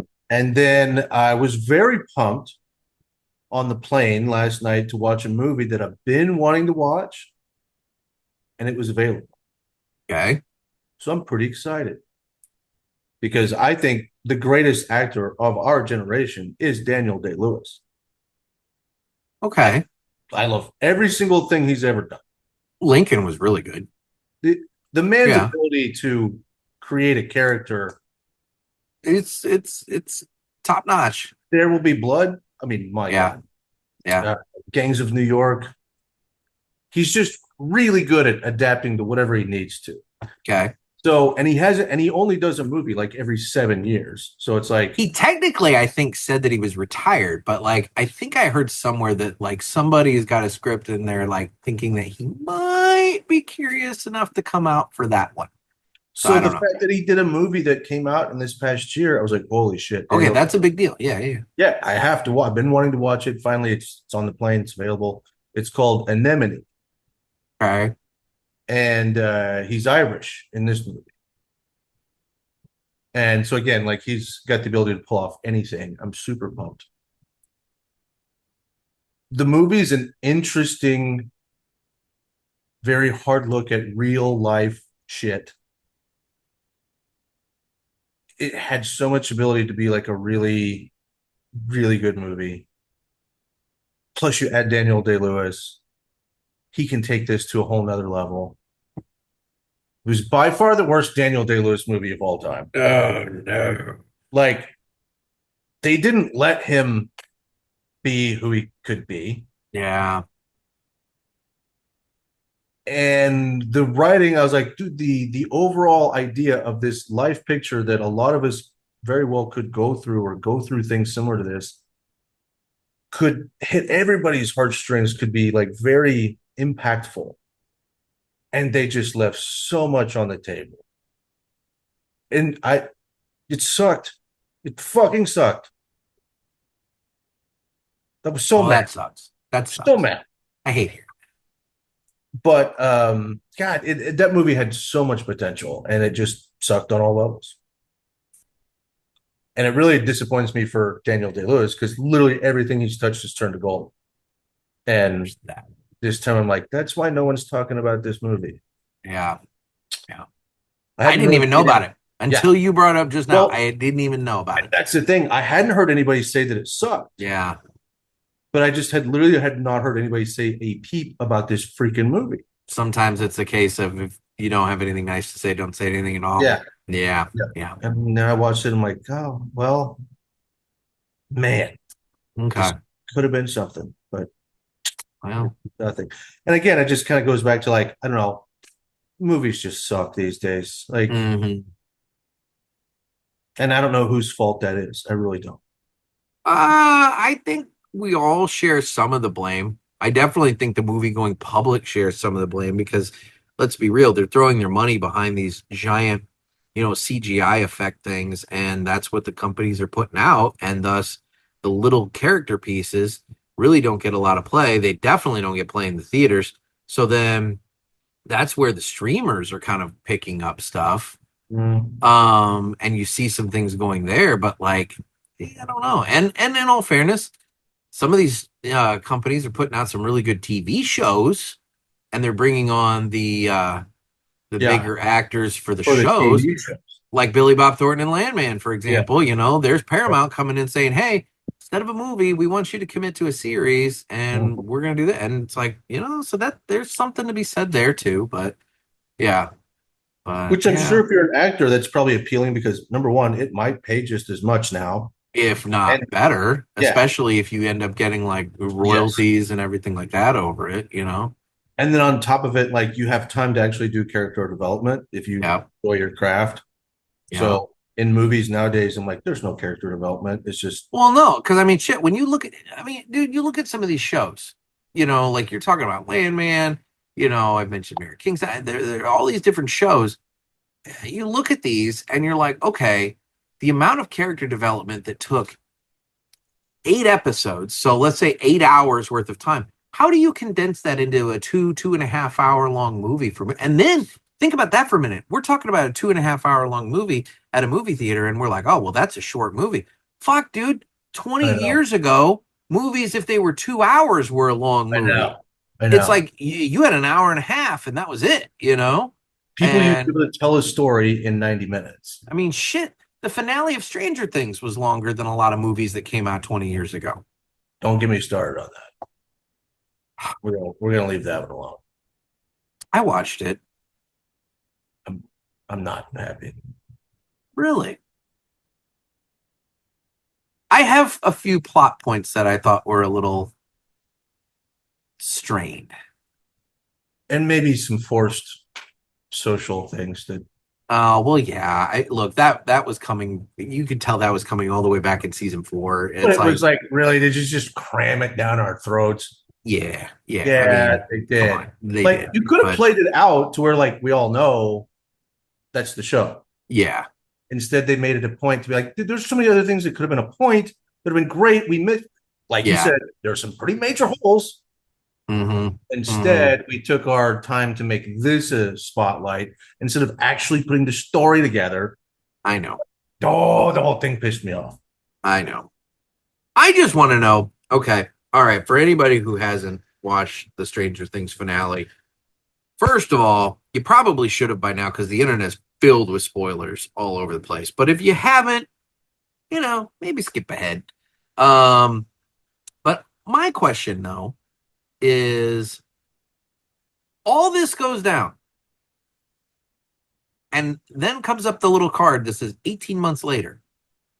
And everybody's just living their life. Nobody went to fucking jail for killing all the military. They blew up a military base inside the episode. Now, everything I can find online when I look for this is everyone's all like, well, the military was doing so many illegal things too that they probably figured that they would let them go so that, it would not draw attention to their own illegal activities. I'm thinking, yeah, that's not how government conspiracies work. Yeah. Government conspiracies result in, if you know about something bad that we did, we're going to wipe you off the fucking face of the earth. Yeah. So, like, you had what? A couple of adults and a handful of kids. You don't think for a minute the military wouldn't have just wiped them out like that? They would have been fucking dead, gone, disappeared. Everyone's like, whatever happened to Mike and Dustin and blah blah. Nobody. I mean, like, really? Yeah. You think they just let them fucking go?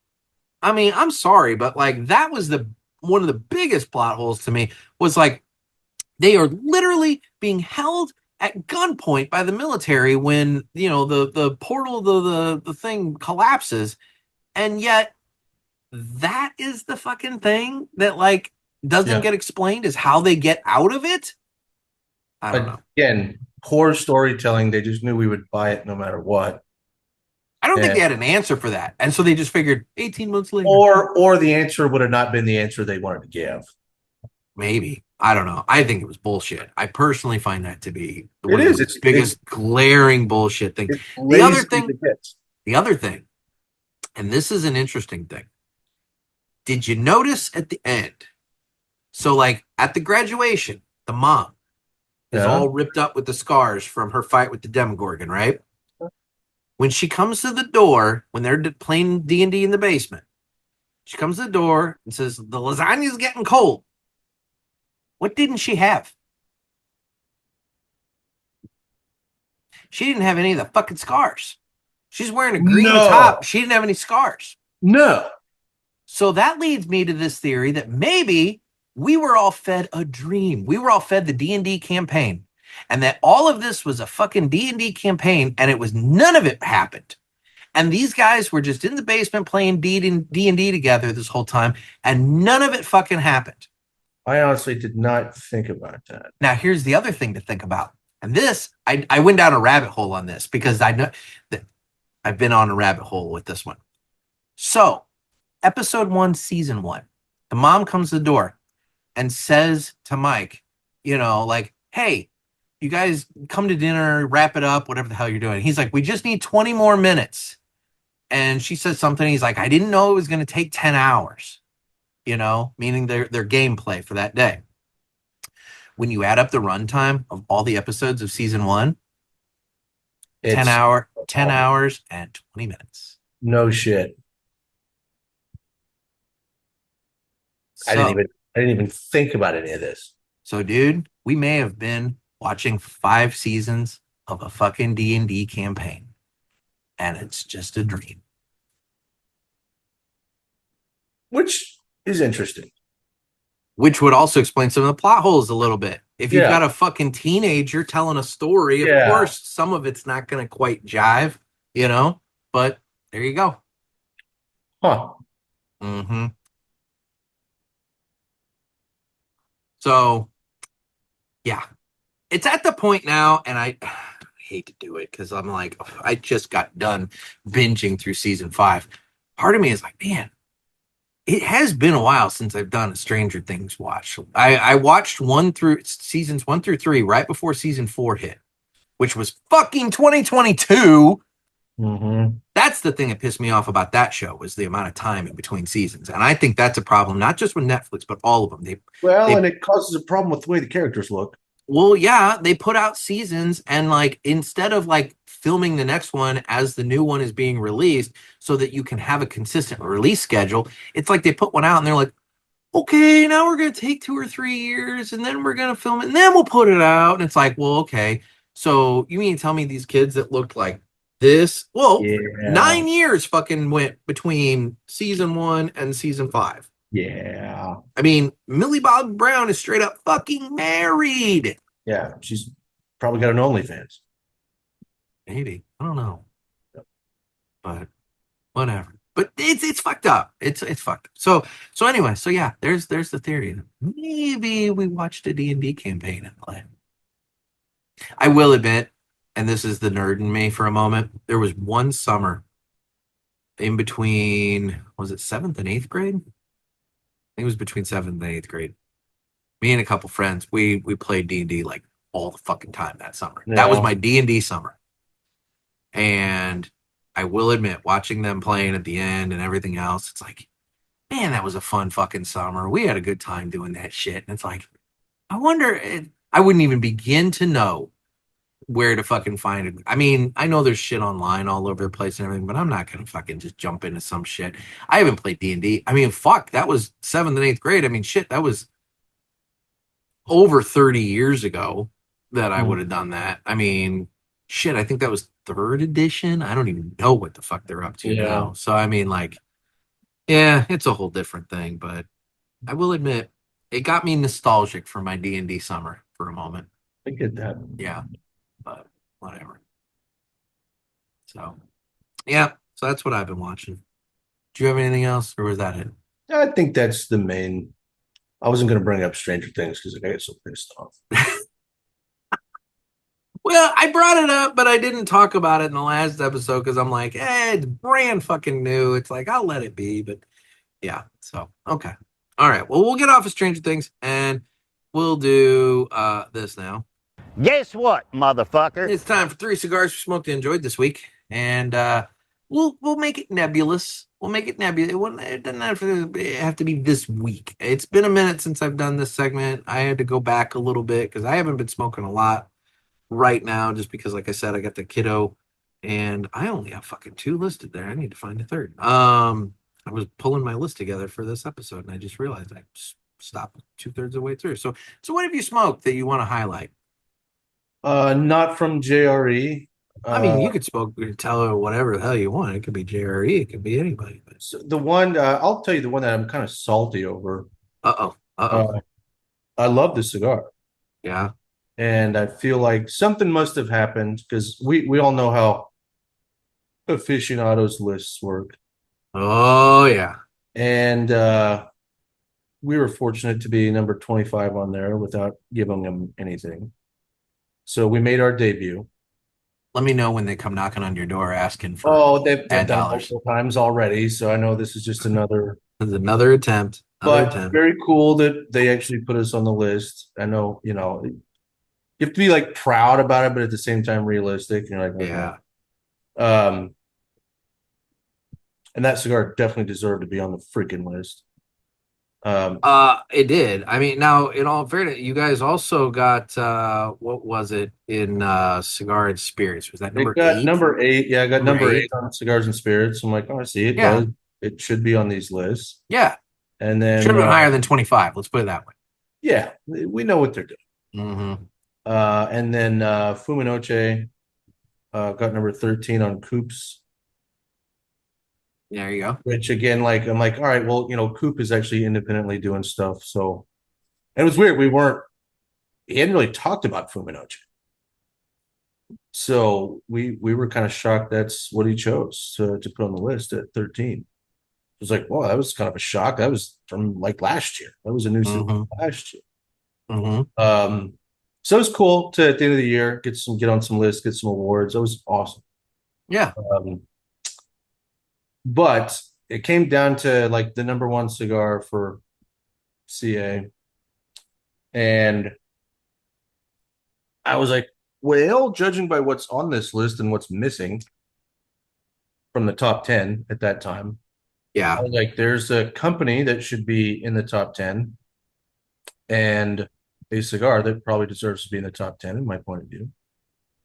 And it didn't get it.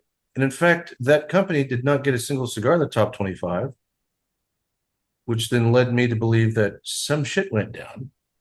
Oh. Something had to. But there was no My Father. Mm. Now that's an interesting point. I didn't even pay attention to that. Mm-hmm. Okay. Yeah, There's because more they to took the it. top spot last year, and then this year they're just straight up gone. I thought And they for came sure. out with the blue this year, and I've heard a lot of people talking about the That's blue. the cigar I'm talking about. I thought Yeah. the blue was phenomenal. Okay. So I was like, man, this has got to be the blue because My Father's not on the list. They're going to get back to back.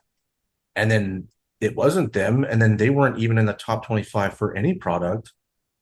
And I was like, They'll get the top 25 for the blue in 3 years.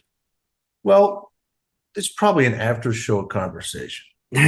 I just feel like CA tends to be behind the times with their list, but It's Yeah. an interesting list. Mm-hmm. So that I've bought more than a handful of the blues and I really enjoy them. Okay. That was definitely one of my top 3 favorite cigars of 2025, new cigars. Okay. So I smoked one of those in the past couple weeks. And I think I'll probably put that in my rotation. Honestly, I love that stick. And then what did I have the other day? I had something the other day that no one talks about. Shit. And I remember smoking it and really enjoying it and being like, why does nobody talk about it? And I'm blanking right now. That's why nobody talks about it. Yeah. They smoke it, they're like, this is good, and they can't fucking remember it. That's an important thing to talk about too, because what does that mean? It means the branding probably wasn't there. Because I don't remember it. I can't remember the band. That's an issue. And it sucks. But branding freaking matters. Yeah. Which leads me to number 3. Okay. Little sausage fingers. Gorbusto. I'm so pumped. So pumped. And I love them. I keep smoking them. And then branding, I think you're going to love it. You're either going to love it or hate it. You're not going to be indifferent to the branding. That I promise you. You'll remember it. You won't forget it. So you won't have an issue of smoking that and be like, what was that? Oh, no. You're going to remember. Super fun. Super cool. Can't wait. It's going to be big this year. Yep. And I've smoked over this past month. I've gone to all 3 Gorbustos a lot. And we'll see those at PCA. Yes. Okay. Oh, yes. You will not miss them, actually. there might be more involved than just posters and shit. There might be we're going all in. You're gonna have a woman dressed as something, like walking around like Outcast did with the cat? We will not do that. No. Good. 3 daughters. Oh, that's so bad. I'm just saying. There has been talk about putting a man in a suit, which I'm against, but maybe. Don't do it. No, you don't need to do it. You're gonna do it. You'll do it. Get Fox to do it. That's what I said, actually. Yeah, If he wants to go to PCA, get Fox to do it. Yeah, put Josh Fox in the costume. Yeah, I think that'd be good. That's a fair trade. I think it'd be funny. So it's gonna be loud. It's gonna be obnoxious, which Aladino is not known to do. No, it'll be different from you So, guys, but that's good. See, Something a little different. very different. Okay. So that would be my dream. You? So my first one that I want to point out was one that I've smoked a couple times, and it's one of those ones that it happens. I smoke it. I'm thinking I liked that, and then for whatever reason, I just don't go back to it for quite a while, and then I'll be over at I find this at Captain Z's, and it's one of those things that I'm looking and I'm like, fuck, I haven't had that in a long time. That's really good, and it's the Crux Bull and Bear. Yeah. It's just one that I like it and I smoke it and it's a good time. It's nothing flashy. It's not like anything that's like out of like, oh my God, it's gonna rock your world. It's just a solid, good cigar. Yeah. And for the life of me, I always just I smoke it and I'm like, that was good. And I just move on to something else, and 6 months will go by and I'll be like, oh yeah, that one. I liked that one. I'm gonna buy that one, So I smoked that. And then I recently smoked, and again, I'm kind of being a little like about this, not quite this week, but my Christmas Eve cigar. I think this was my Christmas Eve cigar. It was my Christmas Eve cigar because I was solo Christmas Eve. I picked up Max Christmas Day at noon. Christmas Eve, I took it easy. I had a nice, good selection, and I'm looking at what I want to smoke. And the Byron Reserva 4 Años was sitting there, and I'm like, you know what? I'm gonna fucking smoke a Byron. And not a cheap date by any means. Was not a cheap date, but there are those moments that you're just like, I feel like something really, really good, and you pay for quality, and that's one that I'll smoke it once a year, and it's a quality cigar. I enjoy it. And then the last one I smoked recently that I liked, and when I went over my spreadsheet, I really liked it because I smoked quite a few of them throughout the year, was the Gold Star from United. Mm-hmm. That's a quality cigar, especially I will say, of all the samples, whatever the cigar you're giving to me at PCA that I smoked at PCA, I feel like that one traveled the best.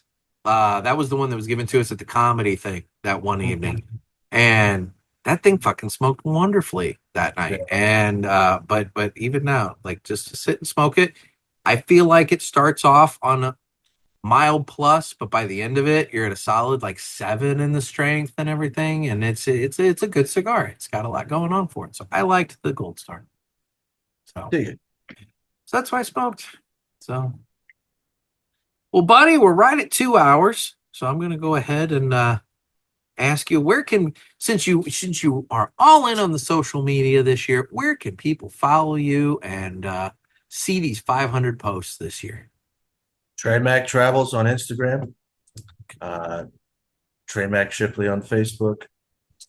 Just my name. And then been told I need to do a TikTok. I was just about to give you shit and be like, do you have a TikTok?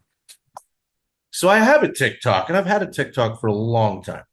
I do too. I have literally one thing that I put up on it, and but I don't do anything with it. See, my TikTok is under a different name. Oh, well, see, mine is under the Cigar Pulpit. I think it is. You can find it that way. But... So I'm gonna have to create a new TikTok because we don't need that name.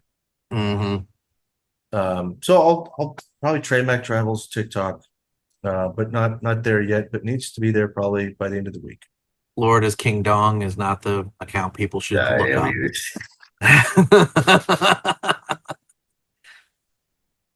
Yeah, probably not. King Dong Bundy or whatever. Yeah, Call yeah. it. There you King go. Dong. There you go. King There's Dong. you ever get into pro wrestling? There's your name, King There Dong we Bundy. go. Oh, God.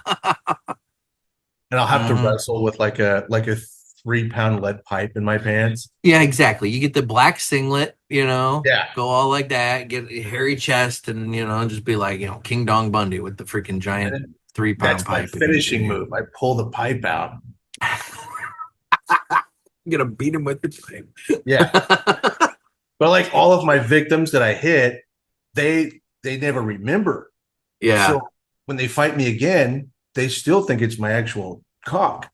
Yep. They don't know it's an actual weapon. So My then they God. fight me again and they end up the same way. Same way. Because they're just concussed. They don't remember. It's almost like your Men in Black mind eraser thing, Yeah. only it's a lead pipe to the Yeah. head. Only this is a very Irish thing to do. So Whatever. No, that's not a bad gimmick, really, now that I think It's about really not, it's better than a lot of things in professional wrestling these days. I mean, what the hell, it. So Oh, well. we know one guy we could focus group this with. I mean, Definitely do. So, yeah. So, okay. Well, dude, I appreciate it. This has been fun. It's always nice catching up. Yeah, this is great. Wish we could do this more often. I agree. Maybe we can figure that out. I don't know. You're going to have a busy 2026. Yeah. But, we'll figure it out. I mean, let's be real. You just need if you could get just some I'm just thinking back to things that previous guests have done. If you just had fucking the earbuds that had the little microphone thing and then like your laptop. I mean, you don't need, I appreciate the effort you put in with the fancy backdrop and everything else, but realistically, I've had guys like on their fucking phone, like propped up, doing this shit. So like, in all honesty, like we can do this a lot more frequently on the road if you wanted to. But Okay. Maybe I need to get a lavalier. Exactly. Or get those AirPods I've been telling you to get so that you can get the instant translation so you can know what the fuck they're talking about down in Miami. Or I've thought about this too recently. Did you know that the glasses now do the same thing? Oh shit. Do they really? Yeah. Interesting. What? So does it just display text, or do you have to you hear it just the same way they do music in your ear too? Really? I didn't realize they did music in here. Yeah. Okay.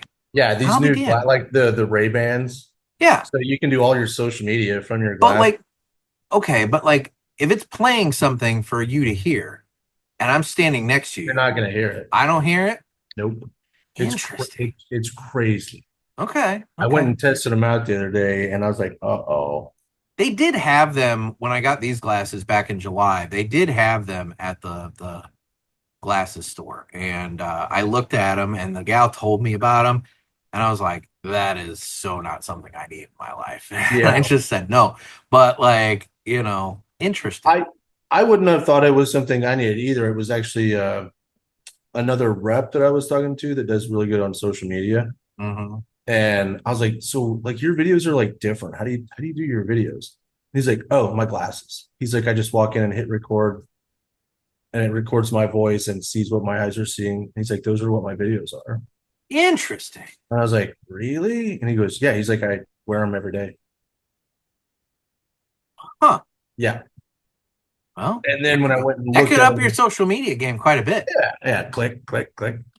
You just gotta watch taking videos of things you shouldn't be taking videos of. Yeah, no, that could be a problem. I gotta just some of these new buttons on the phone I gotta be careful with. I'm like, what the hell's going on here? I mean, dude, I know. They did that stupid update. And yeah, exactly. You called me the other day and I looked down, I'm like, FaceTime audio, and then next thing I know, it's got some screen up where it's like I can draw something and we're sharing a screen, and I'm like, what the fuck? All of a sudden my phone's filled with wieners, just like drawn.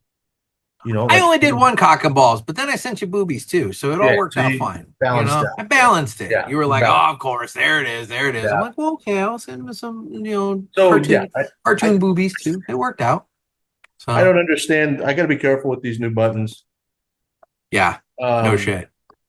So yeah, then you add glasses to the mix, and it's like we're going to be living in such a weird world, so weird. Yeah, I don't know how I feel about that. I mean, I would imagine the glasses have some sort of indicator to tell people like they are recording. So there's several different glasses now. Okay. And so like the Ray-Bans, Yeah. there's like a little bitty light. Okay. So if that light is on, it's recording. Yeah. People around you know. There's other ones you buy. If they know. Yeah, I mean, if they know. If they and know. then there's other glasses out there that you can buy that there's no indicator. You can just record everything wherever you're at. See, that's where I feel like it could get really shady. Yeah, you think? Just a little bit. Yeah. We literally just have to live our lives being like, it's all being recorded. In all fairness, even before these glasses, we should be living our lives assuming that we're on camera at all times. 100%. Because everywhere you go has got cameras going. And if they don't have cameras going, then everybody has a fucking video production camera in their pocket, for God's sakes. So at any given time, we're on camera. All the time. So, okay. Well, there you go. Well, okay. So yeah, get some glasses, up your game. There you go. Well, okay. These are the last days of like somewhat normal life. That's one thing going into 2026. I do want to make a point before we go. Okay. 2026, this might be the last year of any sort of semi-normalcy we have left.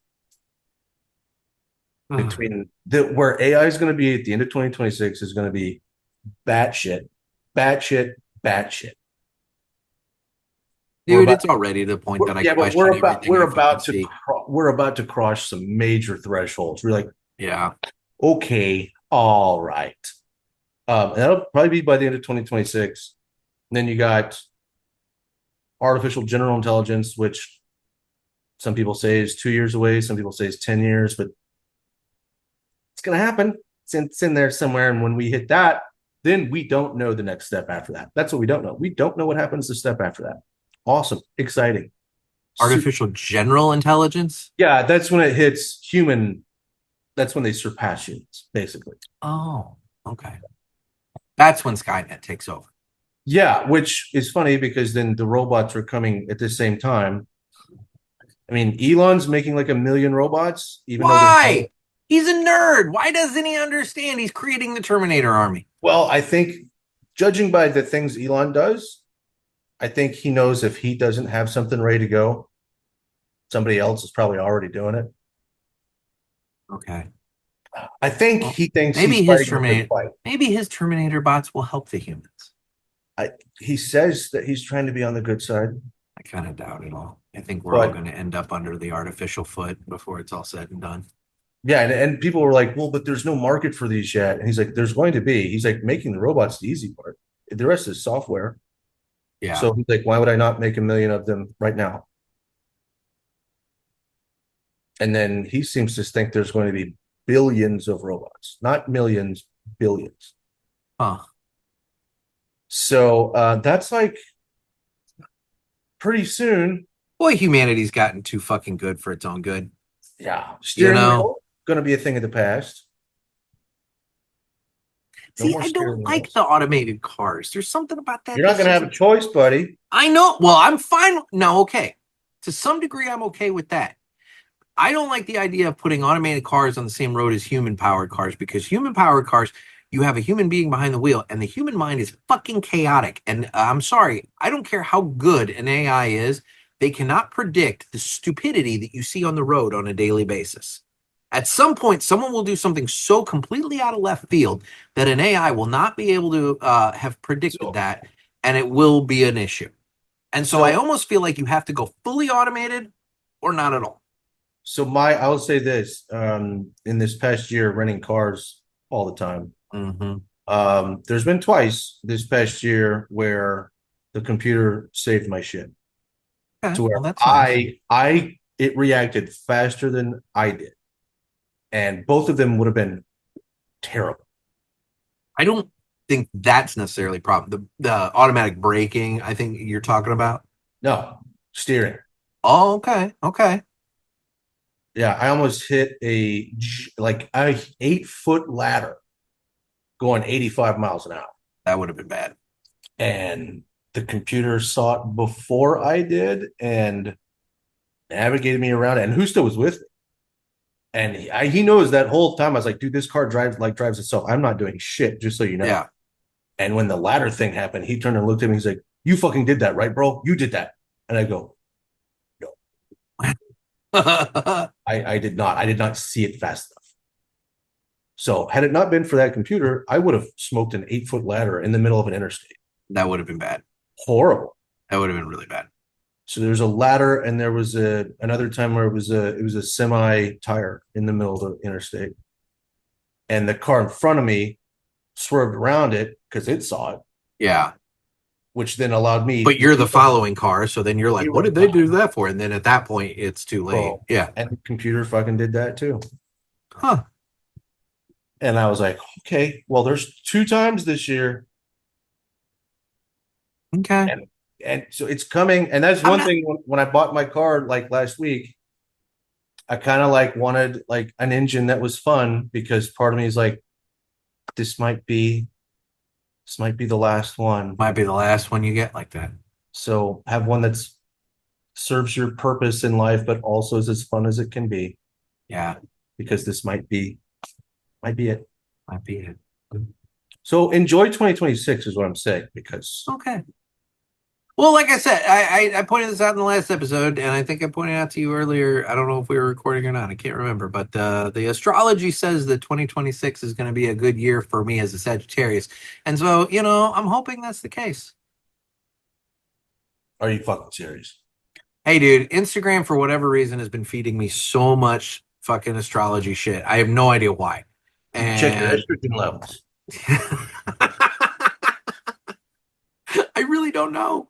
It's like all of a sudden it just decided Nick needs to know, the personality traits of a Sagittarius, and it needs to know that this is going to be a good year for Sagittarius because Saturn is no longer in the house or whatever the fuck. I'm into some weird shit. No, I know. Zodiac, I'm like, get the fuck out of here. Women are the only people that listen to that shit, which is why I do, because I'm like, oh, well, you're an Aquarius, and then they get happy, and they're like, that's fucking bullshit. Yeah, well, that's what I do. But have you looked into the Montauk, New York thing? Oh, I know all about Montauk. I'm hearing about it because of Stranger Things, and so that's why, it's like I guess that was the original name of Stranger Things with Montauk, and so it's like the Montauk experiments. Yeah. So okay, all right. If you ever want to talk about that, we can talk about Montauk. Oh, we can do that another time. But yeah, so the Zodiac thing, though, tell me I'm wrong. In the parishioner group there, if there's dudes that are into Zodiac signs, go ahead and list it. I want to see the dudes that are into Zodiac. Yeah, probably 3 guys. It does tend to be women that bring it up more than probably Trent. Too. Well, I'm going to hear from Trent now. I can see it. I don't know when his birthday is. I'm trying to remember. Trent's definitely not a Scorpio, I'll tell you that. I don't know enough about the signs to fucking know what he is or isn't. So, what if Trent's a secret Scorpio? Most of them have it. It sounds like a spy thing. Most Scorpios have a scorpion tattoo somewhere. Oh my god, they do. I've seen them. Okay, you gotta watch it. Little known fact: one time I was in grad school in Arizona. Yeah, there was 14 of us in the cohort. 2 guys, 12 girls. 8 of the 12 girls were Scorpios. Oh my! All 8 had scorpion tattoos. Huh. All independent. It's not like they went together and did this. No, they all showed up to college and had them. Had them. Most of them in inconspicuous places, which is what a Scorpio would do. Okay. So you're saying I should get an archer on my butt cheek? There's a lot of butt cheeks there. Yeah, sure. Go for it. I'm not getting a fucking archer tattoo. You should get one on your schlong. Like,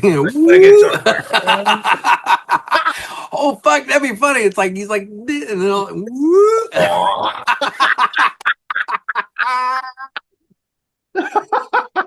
oh well, fuck. Well, you know what? On that note, buddy, We're gonna cut it up. That was fun. Oh fuck. Well, dude, I appreciate it, man. This has been fun. It's been great, man. Appreciate you. All right, we'll talk again soon. All right, brother. Peace. All right, later.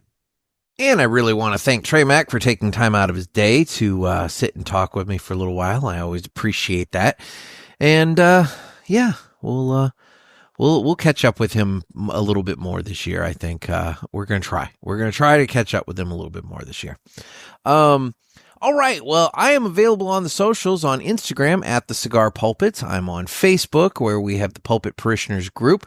You can join that by finding it and requesting access. I never really say no.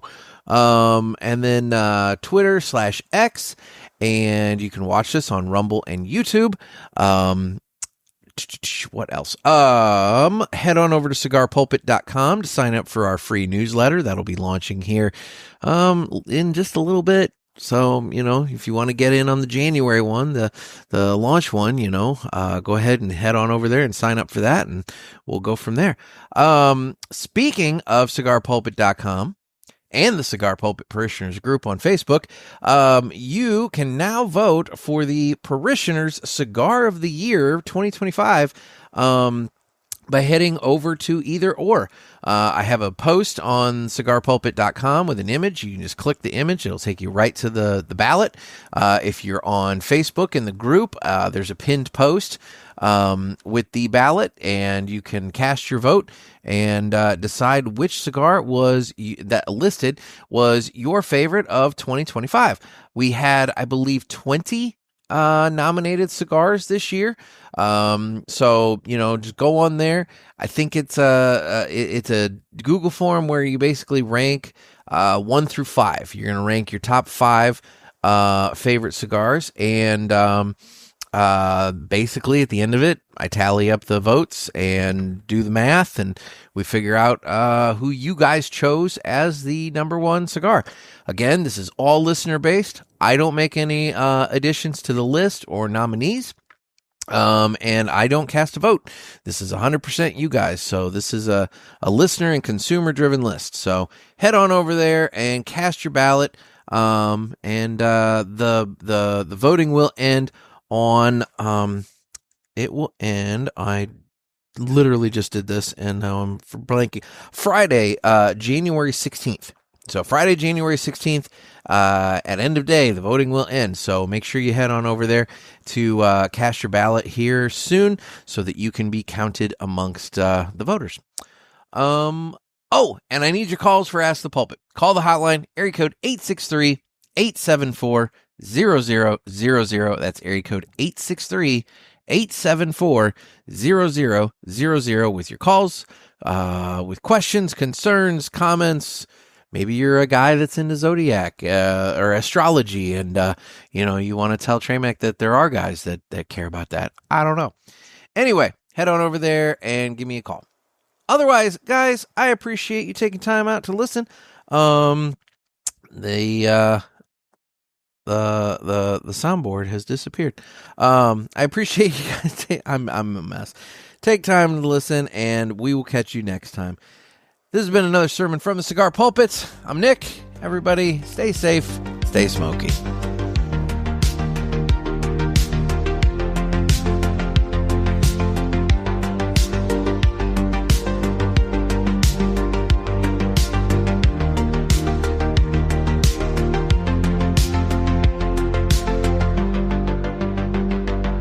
Go vote. Thanks.